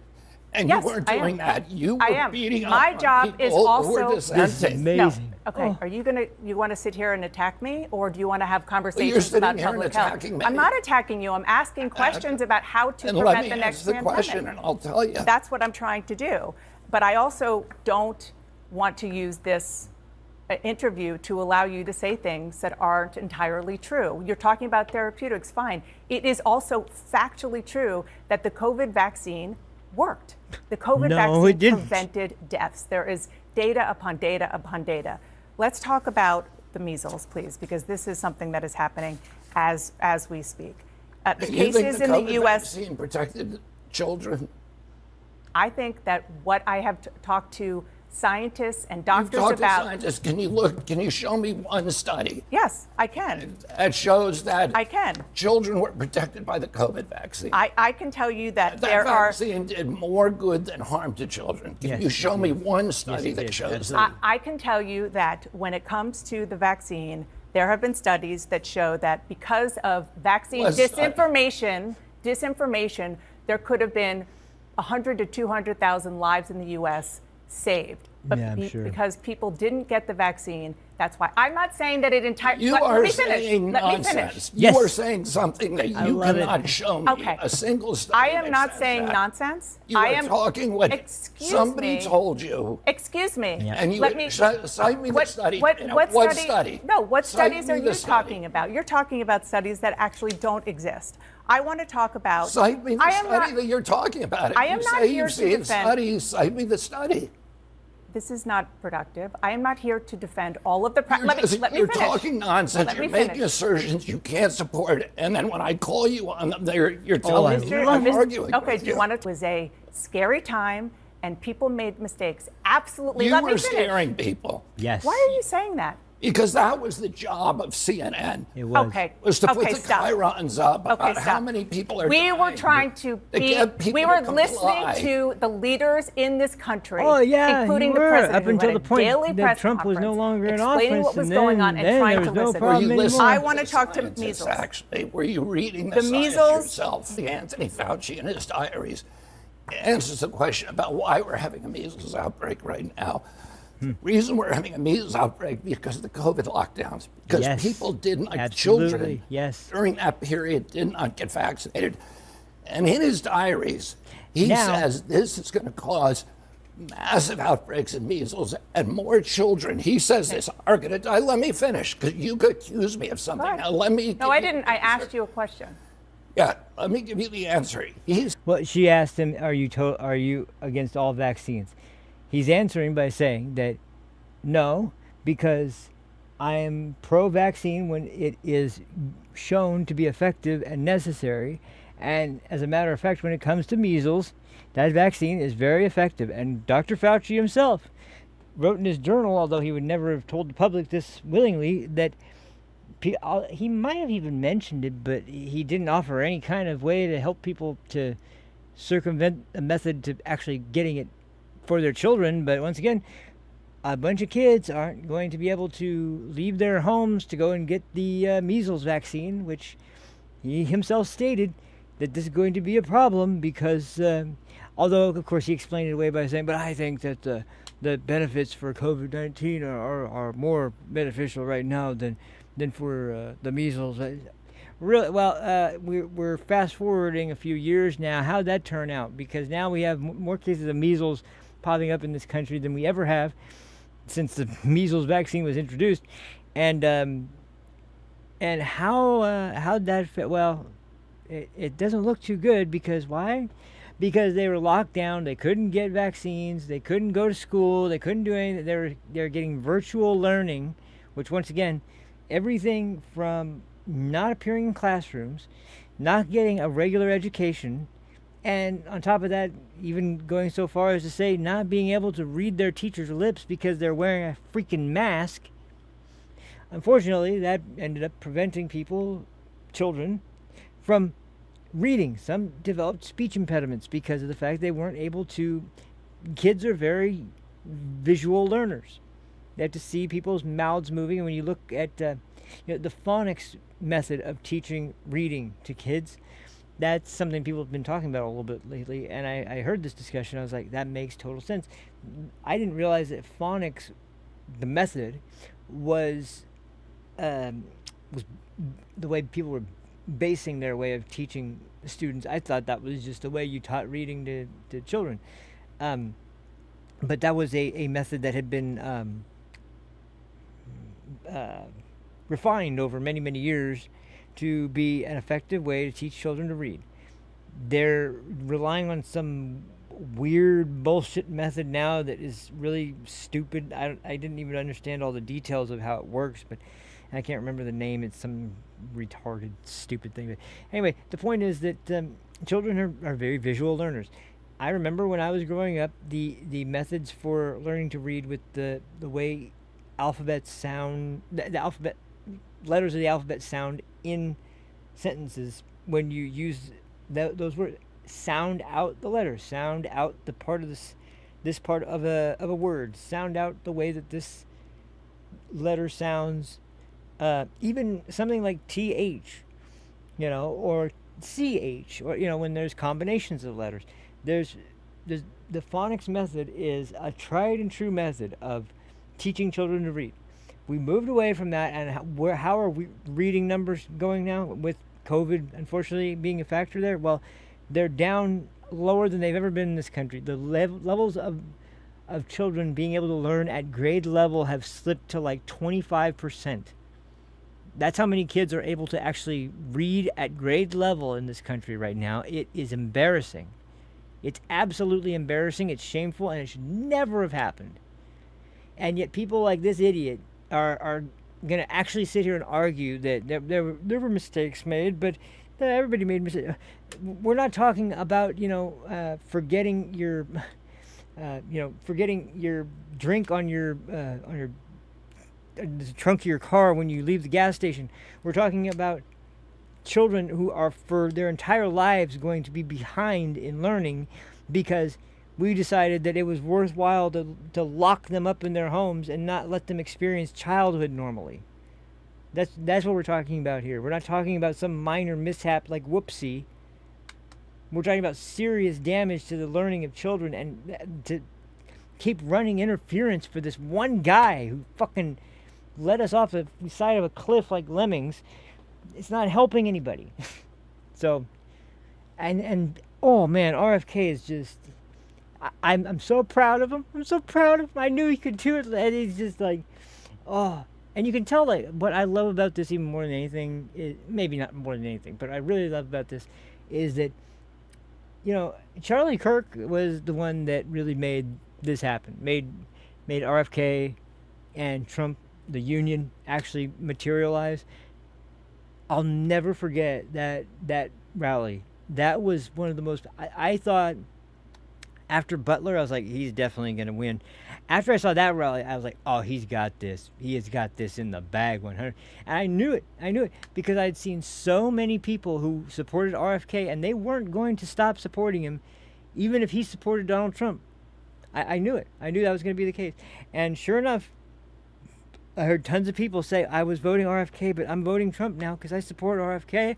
And I just don't like what Kamala is saying. It's like, how the hell would you like what Kamala was saying if she was saying anything? But what I loved just seeing was the you could even say the bipartisan nature of it. It didn't even matter, whatever the reasoning was. Suddenly, seeing just a visual of those two on stage shaking hands, and knowing that, my God, this is actually going to happen. This is actually going to happen, and this is kind of like the fruits of it. I say this is like this is RFK Jr. in a position that everybody's going to say, oh, you're not a doctor. Like, I don't think you'll find anybody in the world who's more well-read, more researched, maybe not in school, and maybe he's not a certified doctor, but learning more about the medical industrial complex in the United States than this man. And around medical policies and health policies in the United States, from everything from nutrition to diseases to all that. Like, this guy is 100% perfect for the job and absolutely deserves to be there. And to see him get to face down CNN and someone like Dana Bash, who is still sitting here talking about misinformation and vaccine hesitancy and all the other fucking bullshit. What's it called? The little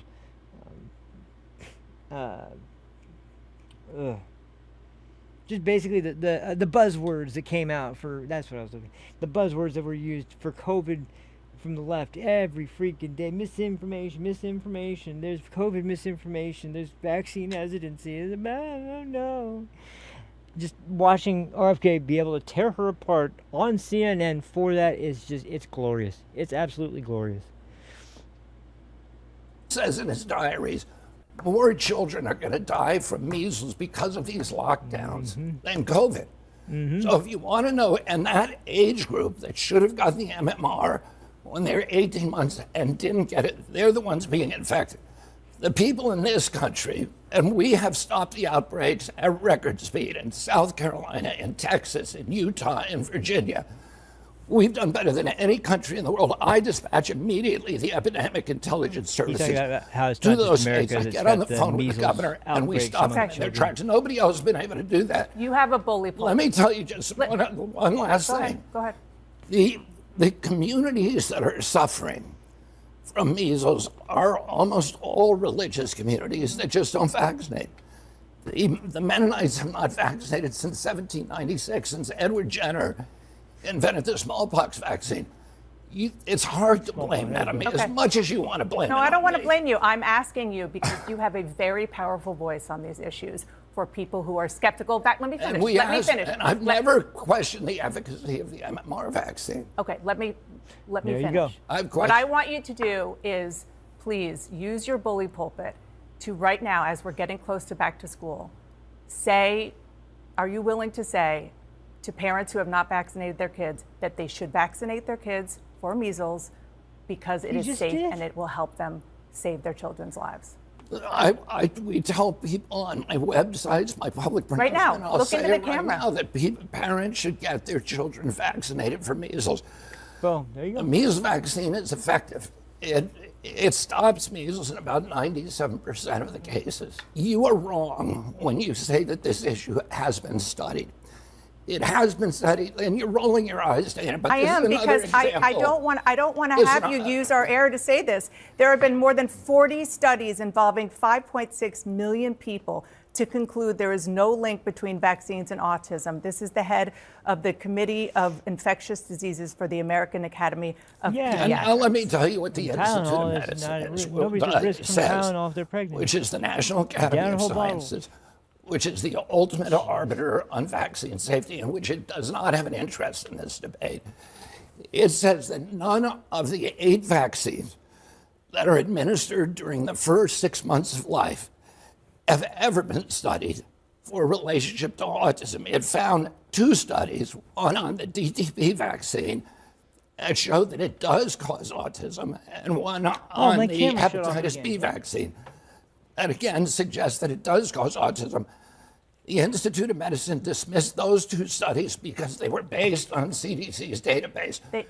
The studies that you're referring to are all for one vaccine, the MMR vaccine, or one ingredient, thimerosal. So you are actually looking at, you're starting new studies to try to link autism, but you're also telling me. I'm not trying to link autism to anything. I'm trying to find out why has autism gone Are you from also less trying? than, why Are you has also trying to autism find gone- out how it interacts with people's DNA? What's predisposed to have an autistic child? Are you doing both? Yeah, but Dana, you probably don't understand this because you're not a scientist. But genes you're not don't either. cause genes don't cause epidemics. I understand genes. They can provide a Epidemics. vulnerability. A but you gene need provides environmental exposure. That's what I'm asking. Are you studying the environmental We're looking exposure? at all the different environmental exposures, but your statement, you have been fooled.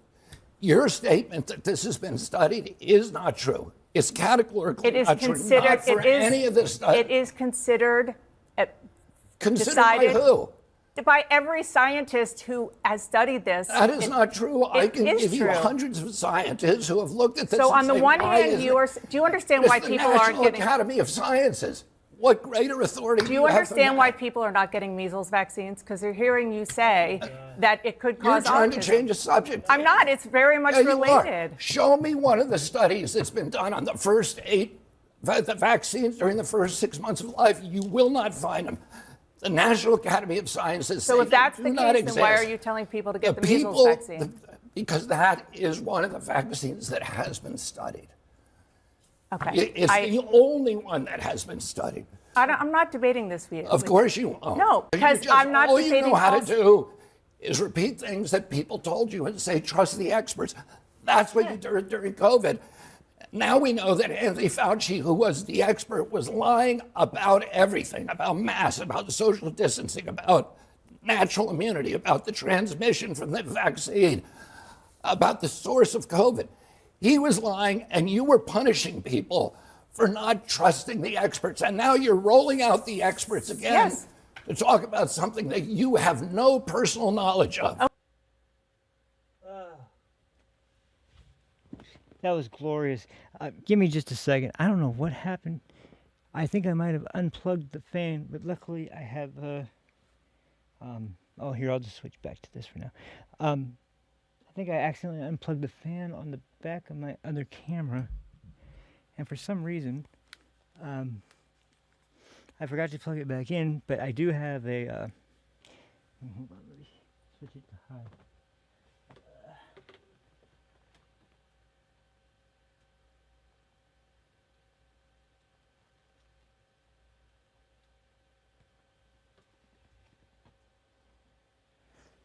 Okay, there, that should be. Okay, that should be better. Yeah, I have a, I don't know if anybody's ever seen these, but they're like PC case fans that run off of a connection to a power, just like a regular power outlet as opposed to motherboard connection. And I have it on a little stand that can tilt, and I have it faced up towards the camera, and usually that alone is enough to keep the temperature down low enough for it to stay on. I have no idea what happened on this one, but unfortunately it didn't work. It might be because of the other fan not being on, but I didn't think that one was really, because this one has a very strange viewfinder that actually doesn't work in the way that most viewfinders do, and it actually the bracket kind of blocks off half of the back of the camera, so you can't really put a fan attachment on the back. My other camera actually has the more open sort of back end, because the fans actually have to go smack dab right on the back of the body of the camera. But anyway, so you can see, like in this case, geez, it's just that was brutal. I mean, that was really well done, and I have to once again props to RFK Jr. for his performance there. I loved the way he could put her on the spot. the way her petty jabs back were so freaking bad that it didn't make anything she did look any better. If you want to see the whole interview, there's a few other parts there that are pretty good, but you can either find the Daily Wire version or the CNN version. I don't know how much they've cut their version up yet, or not. But anyway, so moving on, let's get on with the other main issue today, which is what the introduction clip and the humorous clip at the beginning of the show was actually about, which is. Oh boy, can't believe I have to say this, but it looks like, well, the evidence is starting to point to the idea that someone's been leaking information to Iran, military information to Iran, and, well, Tucker Carlson is someone who seems to be potentially a recipient to be someone who would be able to do this. And how is that? Well, there is a guy who is named, what's his name? It's in the description real here. The description right here. Let's see. Daryl Cooper, that's his name. I didn't know the guy's name until I just was looking through this information today. But he's someone who works, I guess, at the Pentagon, or works with the Pentagon, something like that. And he's appeared on Tucker a few times. In fact, I think he's the guy that tried to say that that Hitler killing all the Jews was kind of just an unfortunate accident that wasn't supposed to actually happen. Which, you know, Tucker in his, I guess his state where he's now formerly been, I hate to even joke about it. One day I'm going to go more information about this. There's a reason I haven't really touched on I've mentioned it, but there's a reason I haven't gone into detail about the so-called demonic attack story. But it does look like whatever was being referenced to there, I would honestly say it sounds more like an excuse for extreme behavior and some unusual choices of in decision making, as opposed to anything supernatural. However, whatever the case might be, it's definitely bizarre for someone like Tucker how long has Tucker been in the public consciousness and been somebody who was possibly the most trusted guy when it came to like the right wing media? I mean, he was at Fox, or even for a while when he first started his podcast, he was the guy who was constantly being what's it called? Reference for God, why can't I think of any information? He was a guy who people were always watching on Fox. The guy who was always watching on I keep drawing a blank. Like when he first started Tucker Carlson Network, it was an idea that everybody was super excited about. Now it seemed like it reminds me of something. It seems like it's turned loopy, and it reminds me of a really interesting study, not study, but a case study you could make when it involves people who are with corporations or businesses and are forced to go indie or choose to go indie, and they take the thinking they had of their original job with them into their new position, and they can't think past that old sort of method of thinking, and it involves a guy named Keiji Inafune. I'm sure not many people out there know who that name is. He's the guy who made the original Mega Man games. He was with Capcom for a long time, long enough to make most of the Mega Man series, and when he finally was no longer with Capcom, people had asked if he would, because this was around the time when Kickstarter and like indie projects that were being funded by large amounts of people that really wanted.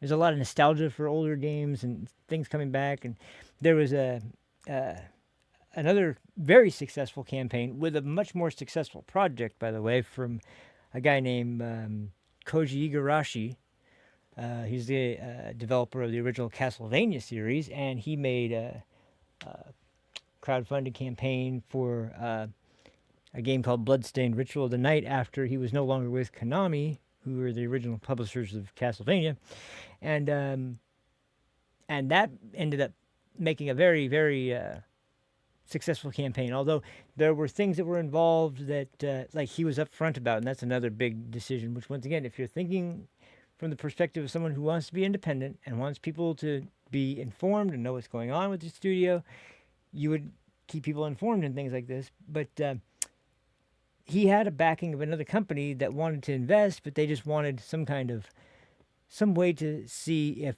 public interest was high enough to warrant the involvement of a larger sum of money to fund this campaign.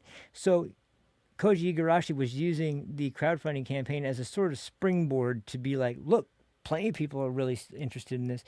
And it was a very successful campaign, but it was also successful because he was honest about the fact that there are other people who want to donate, or not donate, that want to be funding the project, but they just want some kind of proof that that there's enough, because we're talking about a genre of game, side-scrolling action adventure games that has not been a major seller for over a decade now. So just hearing the word of a developer who loves the genre, it's not maybe going to convince a big studio with a big sum of money that they would be willing to spend, that's enough evidence for them that there's enough of a crowd for it. So he used that and told people right from the get-go, that's my plan. So they didn't feel betrayed when there was a new studio coming in to help fund the project. They didn't feel like there was the wool pulled over their eyes or a studio getting involved or anything like that. And there's no question what their role was.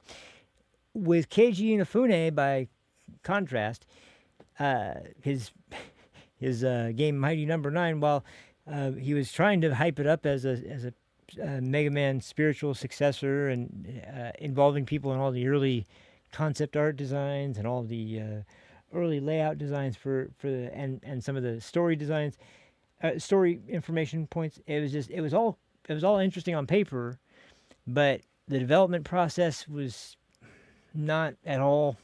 There's a lot of delays. There was eventually another, just like with Koji Igarashi, there was somebody who needed to get involved towards the end because they didn't have enough money to,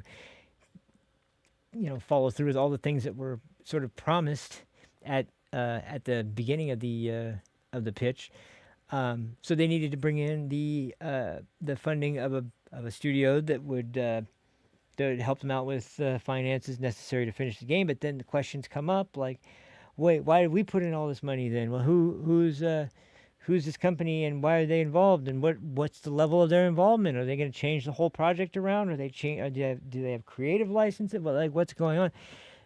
If he had been upfront and honest during the whole process, that might not have been something that came into the equation at all. But why am I going into all this? Well, when you look at Tucker Carlson, he reminds me so much of Keiji Inafune as opposed to Koji Igarashi. Whereas, there are people that have... Dan Bongino, great example. Somebody who's way, way more like Koji Igarashi. Even after going and working for the federal government and then coming back to do the show again, he's still successful now. And it's partly because he's been involved with Rumble and getting started with Rumble, but it's also just because you can watch Dan Bongino's show and you can tell for a fact, like, when you watch that guy speak and the way that the sort of tone of his voice, the look on his face, the intensity in his eyes, sometimes you could tell when that guy's being serious, when he's being honest, when he's giving it to you straight, that there's no hidden messaging here. This is exactly what he believes. With Tucker, though, man, with how much he's gone back and forth, and not to mention the bullshit responses he's given sometimes. I got to play this real quick. This is I've been watching these for a while, and this guy's just his Tucker impression is great, but it's the inflections and it's the mannerisms and it's the choreography of the whole setup that makes it really good. Not just his sort of criticism and his impression of Tucker, but the way that he pulls it off in the way it's replicating the flow of the way these things go. So this is a recap in his performance of the interview with the New York Times. And what's that crazy broad's name? I can't remember. But anyway, this guy's hilarious, so I hope you guys find as much enjoyment out of this as I did. But after this, we'll go right into the big story, which is I have to assume there's a possibility that I can't believe I'm saying that Tucker may have committed treason. I don't know any other way to say it. I mean, what do you call it when military secrets are being given to a nation that you are actively in conflict against and back-channeled from the Pentagon to someone with the Iranian government or with the Iranian military or whoever, somebody that can get the message to the Iranians? What do you call that other than treason? Betrayal, a traitor to your nation. I don't know. It seems insane, but I'll show you in just a second. Just a sequence of events that have recently been going on in his show with the guy I was just talking about, the other guy, the Mr. Pentagon, and it's pretty compelling. So anyway, hold on, let me find this first, and there'll be a little humor before we get into the serious shit. But let's see, where are we?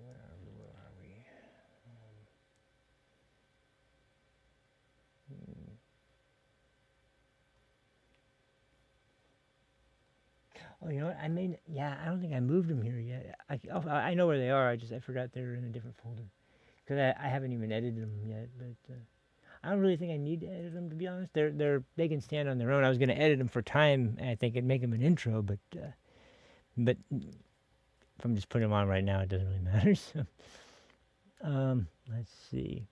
Here we go. Yeah, the New York Times one. That one's good. There's another one that is his interview with Mike Huckabee. There's another one that's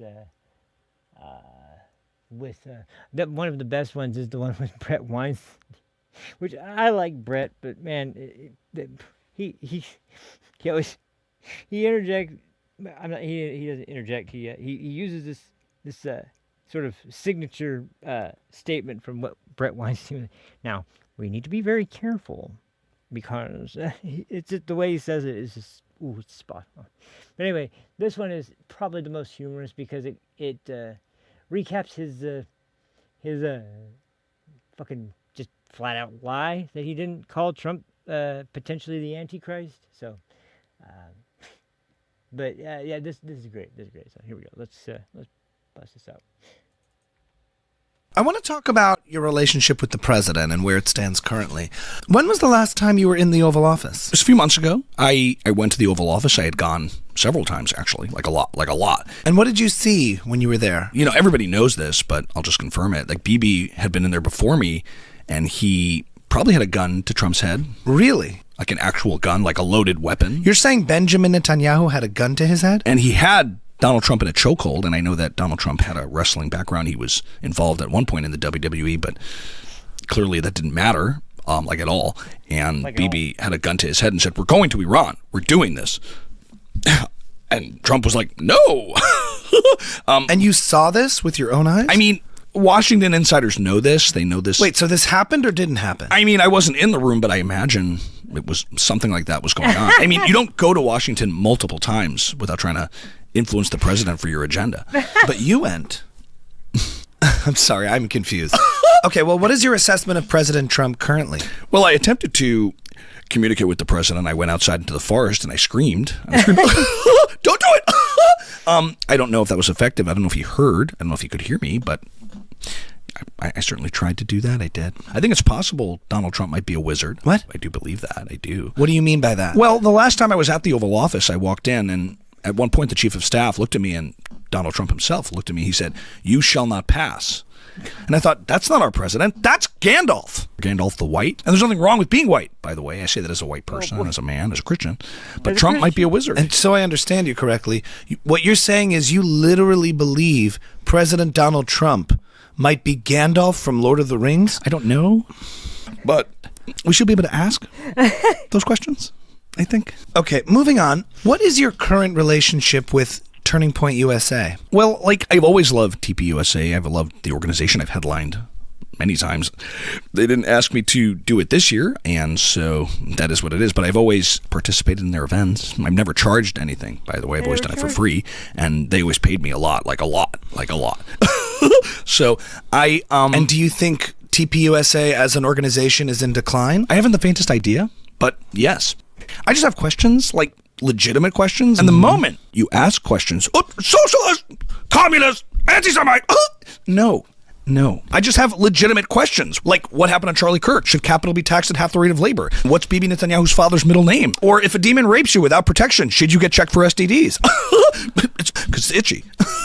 Okay, tell me more about J.D. Vance. Who is J.D. Vance? J.D. Vance, the vice president? I mean, I know J.D. are letters. I mean, they're letters J and D. I mean, J, people are going to say, Nazi, J, but those are just letters to me. Those are just letters of the alphabet to me. You're telling me you don't know who J.D. Vance is? I literally don't know who that is. Those words have never come out of my lips. Actually, I never uttered those words ever, and I've never... Tucker, look, I've watched you for years, okay? Way back during the cable news days when you had a show on... What show? Your television show. I've never had a show. Like at all. You had one of the highest rating television news programs? I've literally never uttered words out of my lips on television. Like ever. Like that I can recall. I'm talking about the years when you were on Fox. What do you mean by Fox? Like the animal? No, Fox News. I'm sorry, I only know Fox the animal. I mean, I don't know what it sounds like, actually, like at all. Like, what does the fox say? Tucker, are you okay? I've never been on TV. I don't know what this is. Where are we? Who are you? Who am I? What is this? What is this? These are questions. I have questions. Who am I? I don't know. Where are we? We should take a break. Who am I? I'm Jean Valjean. What is this? Why are you all wet, baby? What is this? Yes, he's here. How are the hallucinations? Get out of here, Tucky. These people are all Christian Zionists. You've been here, a patient of this institution. I was molested by a demon in my sleep. The dreams you have every night. There were claw marks. There were. And you've uncovered a conspiracy so that anything we tell you about who you are, what you've done, you can dismiss as lies. Okay. Shut up, Nazi! I'm friends with J.D. Vance. I've been hearing this fantasy for 2 years now. I know every detail. I love that! You're the most dangerous patient we have.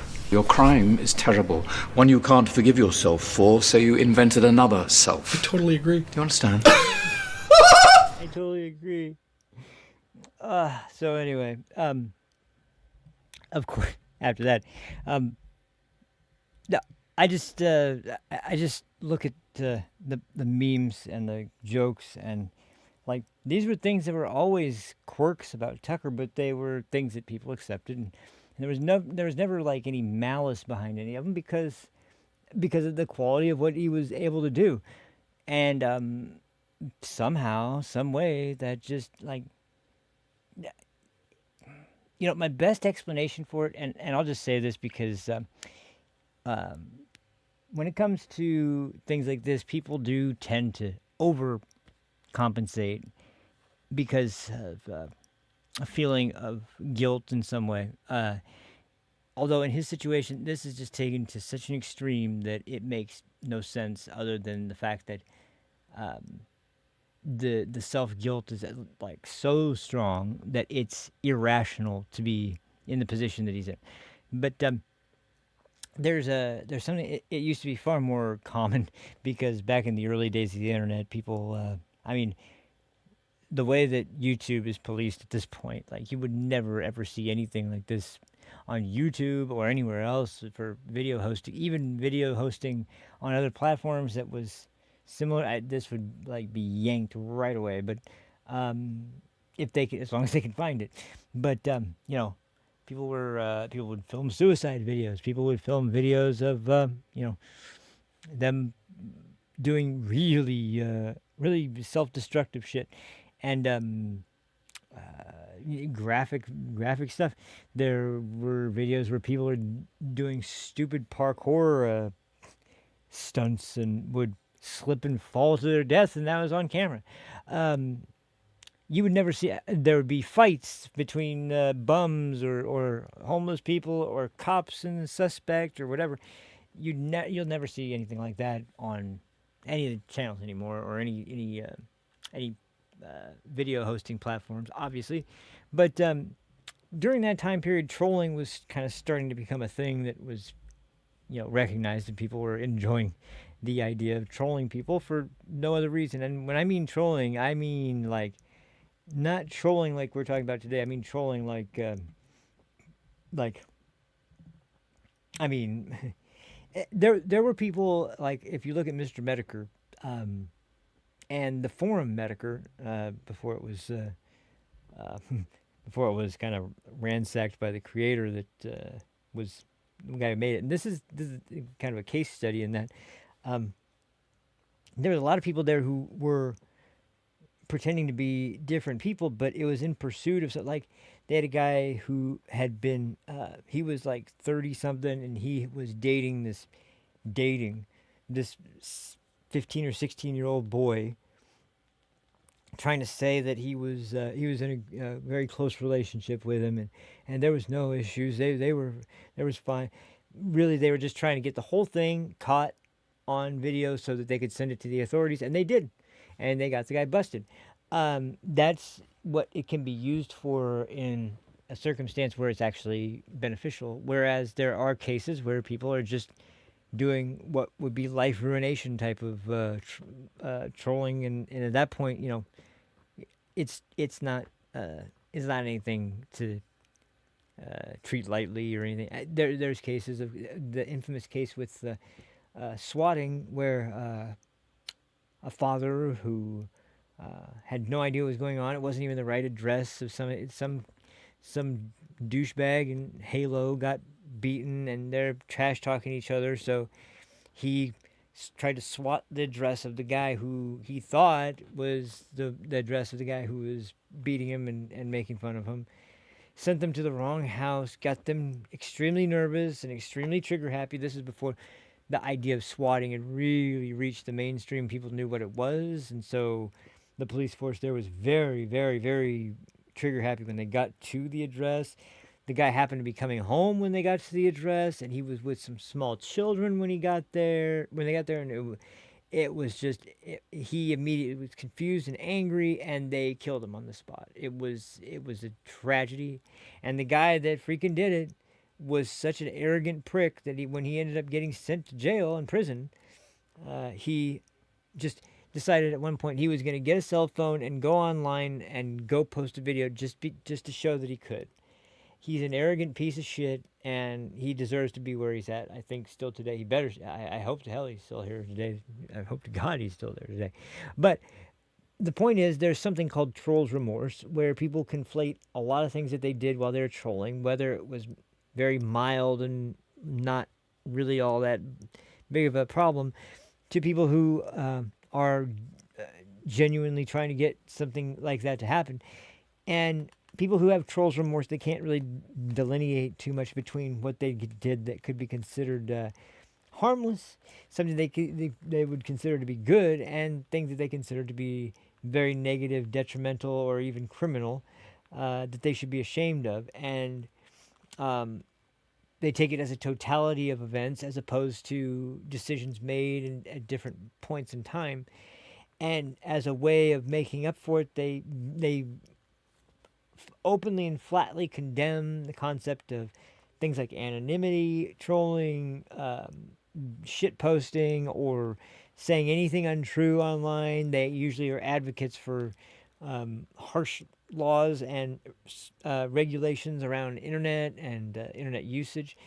And the only thing I can say is that this seems like Tucker, with the Iraq War, was so traumatized by his support of a war that turned out to be for a false reason, that he has decided that to make up for that, he's going to oppose war all the time for the rest of eternity.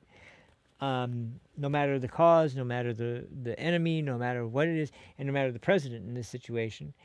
And so even if it's Iran, even if Iran was making a nuke, even if Iran was, it's like, and even in spite of October 7th, in spite of the Palestinian quote unquote cause of Yasser Arafat. That was who I was trying to remember the other day when I was trying to remember his name.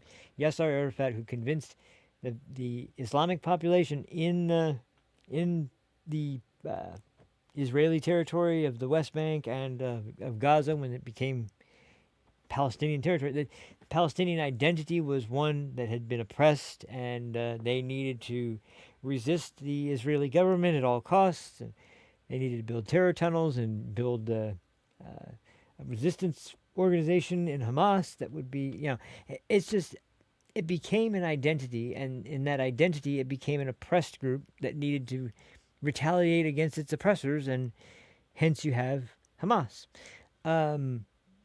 The idea of the genocide in Gaza is such a ridiculous notion based on, more than anything else, the idea that the population in Gaza has continued to rise since this so-called genocide has been going on, and critics are going to say, well, that doesn't mean there's not a it definitionally does mean there's no genocide going on, because how are you removing a population if the population is growing instead of shrinking? You're not even lowering it at all.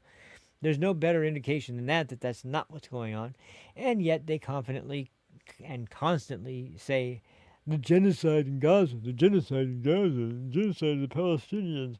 It's such a fucking bullshit story. But then you have Iran, which funded basically not just what's going on in Israel, but what's happened to Americans in various military operations in the Middle East anywhere. Roadside bombs, IEDs, basically any kind of explosive device that was used during any of the conflicts likely was made in Iran. Drones, explosives, anything is usually a product coming from Iran, going to different terrorist proxies they have all over the region. And so my overall point is that Tucker's remorse over supporting a war that he can't justify and couldn't justify, which I agree in that regard. There wasn't a good reason or a good justification for Iran or for Iraq. It was while Saddam Hussein was a horrible person and a terrible leader, there's people who are just as bad and worse all around the world at any given moment. And yet the people that are critics usually are of the same mind that there's no killing of white people in southern Africa. What are you talking? That's stupid. It's ridiculous.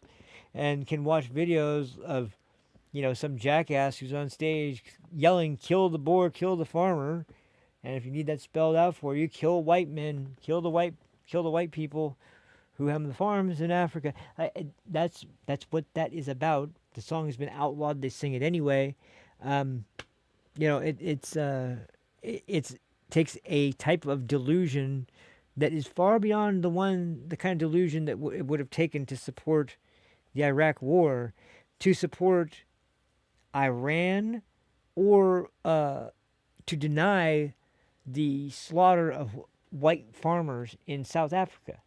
That's the type of delusion that goes above and beyond any type of delusion you would have to support America in a foreign intervention in a place like Iraq. So, anyway, point is that I think that that's the best explanation I have for what happened with Tucker in terms of how he got such a strong anti-Israel, anti-America, anti-Trump perspective. And he can say he's pro-America all he wants, but basically in every proclamation where he talks about America, he focuses entirely on everything that makes America look the worst possible, and provides no real explanation or any kind of remedy or other than get rid of Trump, I guess, that is going to be something that realistically would make America a more prosperous or better country. And when you look deeply, Glenn Beck is somebody, I'm going to try and get this for the next episode. somebody that's been good at least tentatively at this point, connecting all the dots since President Trump has been back in office, from the Panama Canal to Greenland to the United Nations and not the United Nations to what's it called, NATO, to Maduro's arrest, to now into Iran.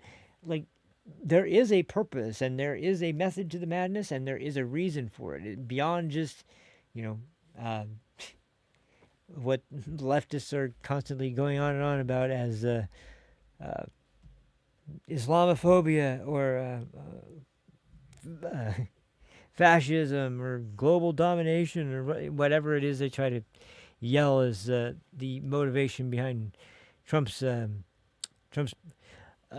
attempts to subdue Iran from the slaughter that they've been able to perpetrate on their own citizens and citizens all over the region.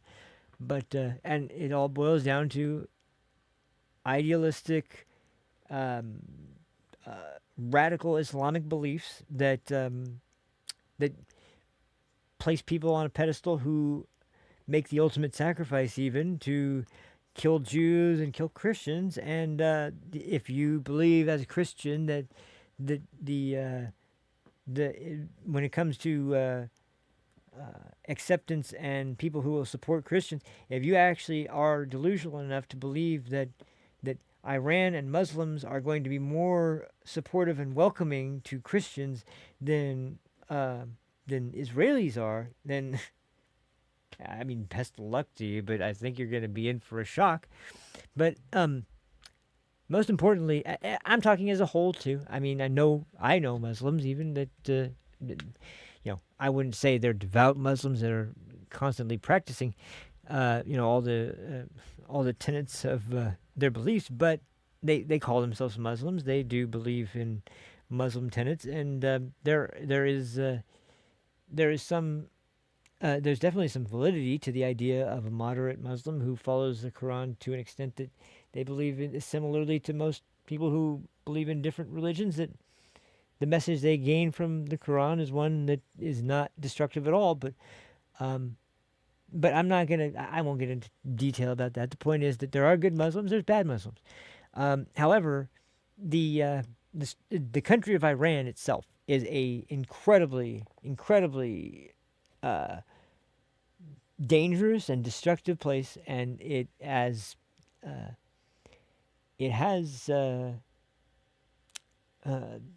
aims and goals that involve the destruction of the West, the destruction of America, the destruction of Israel, and ultimately in their ideal world, convert or die to Islam for the entire population. Period. So that's a hell of a freaking ambition, and yet that's what they all aspire to. So what are we talking about? Well, regardless of what you feel about the conflict, there's reasons for it that I think are legitimate reasons that can be easily defended if you don't dismiss them immediately out of hand as ridiculous for past conflicts under different presidents that really have no relation at all to anything that we're doing right now. And once again, I've said it before and I'll say it again, when you have a country that says they're still going to pursue enriched uranium, they continue to do it even after they've been bombed, and that, by the way, no, we're not going to hand over the enriched uranium that we already have. We're going to dig it out of the ground, and if you can't get it militarily, we're certainly not going to hand it to you. I would say that's a threat. That's a very dangerous threat. So when it comes to our current position on the Middle East and Iran specifically, what we're doing right now, it might not... there's this weird feeling among people now where they suddenly feel like, for whatever reason, now you're entitled to know what your government is doing. But when it comes to war, and when it comes to knowledge of military operations, and when it comes to classified briefings and information that's passed among military leaders and the commander-in-chief, there are things that you are not going to be able to see as an American citizen that doesn't have a security clearance, period. It's an unfortunate fact of life, but that's what goes along with it. And it certainly is not something to be disseminated and then released to you in a piece, essentially, that is used to quote unquote summarize it based on the summary of people that already are predisposed to being completely against the whole thing to begin with. But there's a lot of bullshit information that's been going around that makes no sense. It has nothing to do with the United States or our goals in the region. And when you hear information like that, if you're fooled by it, you might be just inclined to. But then, I mean, I don't know why these people look at the college campuses after October 7th. Look at the messaging that was going on amongst not just Islamic people, but groups like Antifa and far-left organizations right after October 7th, and it was suddenly glory to the martyrs, from the river to the sea. It was sick shit. It was disgusting anti-Semitic shit. And there's no way around it. That was what was happening. If you're motivated enough to support that kind of bullshit, I can see why you would be motivated in this situation to do something ridiculous like this. And then it just adds more fuel to the fire when you hear something like this from, who was it? Our good buddy. Hassan Shah! That's right. So as we talked about briefly before, but I'm not going to go into detail, but I'll just show you. This is the extent of what we're talking about here. Just listen to this and try and tell me this guy is in touch with reality when you hear this. So this is from, I think this is from today. It might have been yesterday, but it's not from that far ago. And this is just delusion. So anyway, go back here and. There we go. You mean Israel caused it? Israel and America got the Moroccan government to send like 40,000 people into Spanish administered territory. It's not even on some conspiracy either. Like the New York Times is openly covering it as such. You know what I mean? It was so circumstance where Israel and America are aligned because they have the same opposition. They have the same international enemies. It has a lot to do with Spain's relationship with Algeria. And it has a lot to do with Spain's attitude against America, against NATO, against America's actions in Iran, and also Spain's statements against Israel.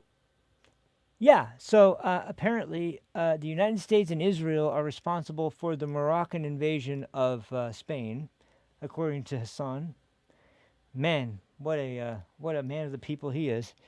But since we're on the subject now, you know, this kind of idiot, unfortunately, is where we see Tucker Carlson at now.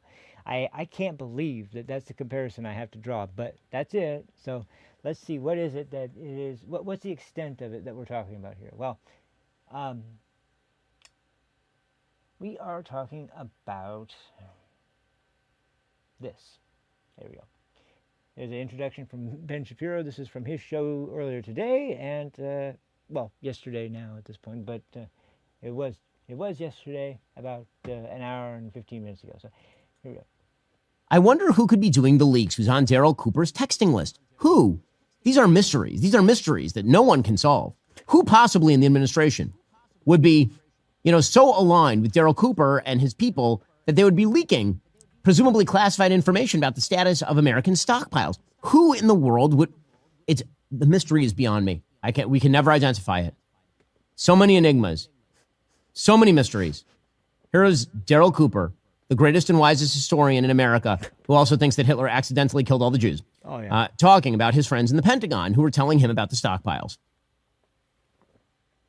Honestly, I was surprised that it lasted as long as it did, especially since I know from people that I speak to on a regular basis, good friends of mine who work in the Pentagon, that at the highest levels on the uniform military side, at least, they were perfectly aware of the problems. That even from the earliest days that we were going to have issues with ammunition stockpiles, we were going to have issues defending all of the things that we had committed ourselves to defending. Yes. And you saw very quickly that we essentially abandoned a lot of places that probably, a lot of Arab countries who have spent a lot of money, a lot of credibility with their own people. A lot of, they've spent a lot building up their relationship with the United States for this eventuality. And they found out what that was worth very quickly when we started moving a lot of our resources over to, honestly, much less strategically critical areas of defense around Israel. As Israel has lost support, they have really, they've lessened the propaganda that comes from the direction of sort of justifying and explaining and building up support for what they're doing, and directed it instead toward just building up more and more hatred of Muslims and Islam in general. I mean, you see this from people like Laura Loomer and other types who their whole thing is just, we need to get Christians to hate Muslims, because if they do that, then their enemies are our enemies, and we don't have to think past that. And that's very unfortunate. Yeah, I never thought I would be the defender of Muslims. It never occurred to me. Days following, it became really clear that this was not organic at all. That the Israeli government and the U.S. government, well, obviously knew this was happening, and basically both governments were using mass migration as a weapon against a government that they don't like for various reasons, mostly because it's anti-Israel. And people were shocked to discover this. Were you shocked to discover that? Again, kind of. I shouldn't. So, yeah, he's of the same mindset of Hassan, just like I said. It's unbelievable. We're talking about conspiracy theories surrounding Jews and Israel, not caring about their population, not caring about really the defense of their country, even just caring about killing Muslims and making them out to be as negative as possible. Like, I guess they needed, I don't know how they really need much help other than, to show the October 7th footage and talk about the events that happened. But, and just to show the callousness of the people that are detractors for on behalf of Iran and behalf of Islamic countries, like especially somewhere like, well, let's just say groups like the Houthis, groups like Hamas and Hezbollah, the proxies of Iran that have been for a long time. And this is, people don't ever talk about this, but let's go back to before October 7th. Let's go back to before, there was any kind of attention paid to any war going on in the region. Nobody cared. Nobody was talking about the fact that in order for the state of Israel to exist, Iron Dome was created because rocket fire was a daily occurrence there. This wasn't just something they did for fun, ha-ha.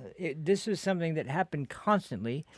And it was also something that they were, they tried to do these things before. There wasn't any attention placed on them, but they'd been blaming Israel for bombs landing on hospitals for years. Why? Well, their shitty rockets often misfired and landed right on the heads of whoever fired them, and those were on the tops of hospitals, in schools, in large open market areas, in areas where there'd be vulnerable civilian population, and that's exactly where they'd fire the rockets from. And if the rocket misfired, all they did was blame Israel. Israel attacked us and it landed on a hospital, killing innocent people. No, it didn't. No, that's why when I heard the same thing going on after October 7th, like, they're doing the same shit they did before. They just have a bigger audience now, and people are actually able to come to the conclusion that this makes sense somehow, that Israel, that is very clearly going out of its way to not attack civilians and not attack civilian centers or vulnerable populations, is suddenly going directly at them. Like, there's no pattern of this behavior, and yet all of a sudden now that's happening. Why? Well, because it's not, because they're just getting the attention on them now that they've always wanted. They've always wanted this attention on it. They just have never been able to get it because their little rocket fire from their little fucking terror tunnel exits have been not able to grab the attention of other nations around the world. And because it became the hot topic of leftists, all people all around the country, and all around the world for that matter, you got a very strong anti-Western coalition of people who decided we're going to push this message as hard as we can, and we'll really make them feel guilty. And if there's one thing that's the Achilles heel of the United States and of the West in general, I will say, it is our sense of compassion and our sense of upholding what's right and wrong. It's something that is it's something that is a good thing to do, but in a world with so many threats who have no such moral code, it is a liability, unfortunately, and I'm willing to live with the liability. But when people are so blatantly misrepresenting information to the point that they actually get people to believe that Israel is targeting hospitals and schools, and America is targeting girls' schools in Iran, which, once again, as I've said before, a school right next to a military base, which, by the way, is for girls who, as far as I know, in Iran and other Muslim countries, they don't really go to school, as far as I remember. They're not to be educated. So why is a girls' school next to a military base in Iran? It sounds like a joke. And yet, not only is it there, but it was attacked by America. Well, I don't know what the truth is in that situation, but I sure as hell don't believe the Iranian account of it. Sorry. You know, and this is stuff that, you know, it's amazing that whatever it is that causes people's sense of doubt to go off, the sense of doubt was suddenly towards America in that situation, and not the country that's lied consistently over and over again about their munitions or their capabilities or their standing army or their anything. They've lied and lied and lied about everything, but they're right about they're telling the truth about this one. You think they care about innocent life? They've executed how many of their people since this conflict started who are dissidents because they are against their government who's genocidal, and yet they deserve to be hanged for that, and yet we're the bad guys because we're trying to stop them from controlling the strait that supplies a huge amount of the world's energy and oil.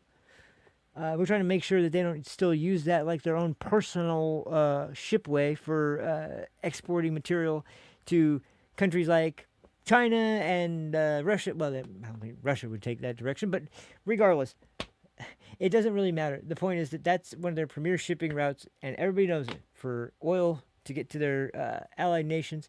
And suddenly, they don't have access to it anymore. Well, what are they going to do? Well, that's the problem right now. They are desperate as hell. And I don't think people have really appreciated what that was going to look like. But and that's why they're trying to make a deal again now, because Trump has been like, okay, that's enough. No more games. We're going to get rid of these people.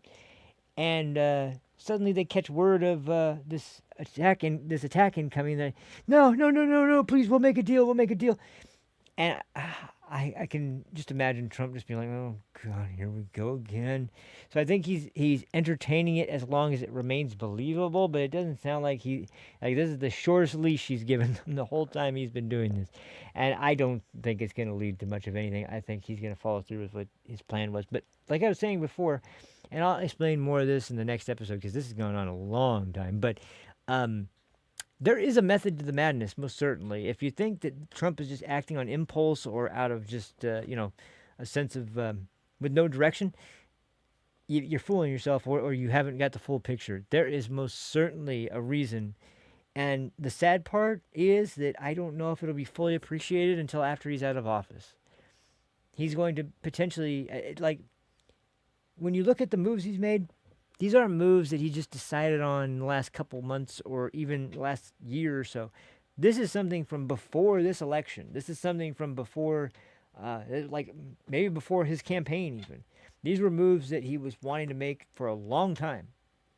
And he's thought about this very, very deeply and sincerely and very strategically with I'm sure the aid of people who know the military capabilities and what is possible and what's not. But this is about securing not just the American country for the next few years. This is about securing it for a very long time. Because right now we're leading to a country, if you remember in the first administration, we were a net exporter of energy. Then Biden came in and he just basically destroyed all of that. We're back to being an exporter of energy. what Trump is trying to do right now is make us the top exporter of energy for the world. Trying to bring in money from everywhere. Trying to buy our oil that is cleaner, that is better, that lasts longer, that is far, far superior to anything. And the procedures for it are far, far cleaner for refining than they are anywhere else in the world. And so I think his ultimate goal is making that a reality and that a safety net for the entire country to rely on for financial reasons, and potentially even get us out of this debt that we're in by turning us into the most highly used and highly successful energy dealer in the world. I really think that's the moves he's trying to make for ultimately, and when you look back on this administration so far and what's happened, the threats to that's what's been getting eliminated one by one. And this one is going to be one of the most difficult hurdles to get over. But if he can, I don't think anything can stop him. I really don't. So anyway, that'll do it for this episode. I'm sorry, guys. It went way longer than I meant to, but it was fun. I had a lot of time. Tomorrow's Thursday. I'm really going to try for Friday. I'm really going to try. I know I say this all the time. I'm really going to try for it, though, because I've got clips backed up for so long right now. I really wanted to go over a lot of them. So I'll try my best to get back on before then. And there always tends to be more things that come up before the next episode, and I have to clip them. But we'll see what happens. I'll do the best I can. I'll see you guys hopefully sooner rather than later regardless. So thanks again for watching. I'll see you guys next time. Until then, take care of yourselves. Have a good one. Peace. 5, 4, 3. That's tomorrow, and that is it. Again. 5, 4, 3. That's tomorrow, and that is it for us today. And we will leave you with a... I can't do it. Okay. We'll do it live. Okay. We'll do it live. Fuck it. Do it live. I'll write it, and we'll do it live. Right. Fucking thing sucks.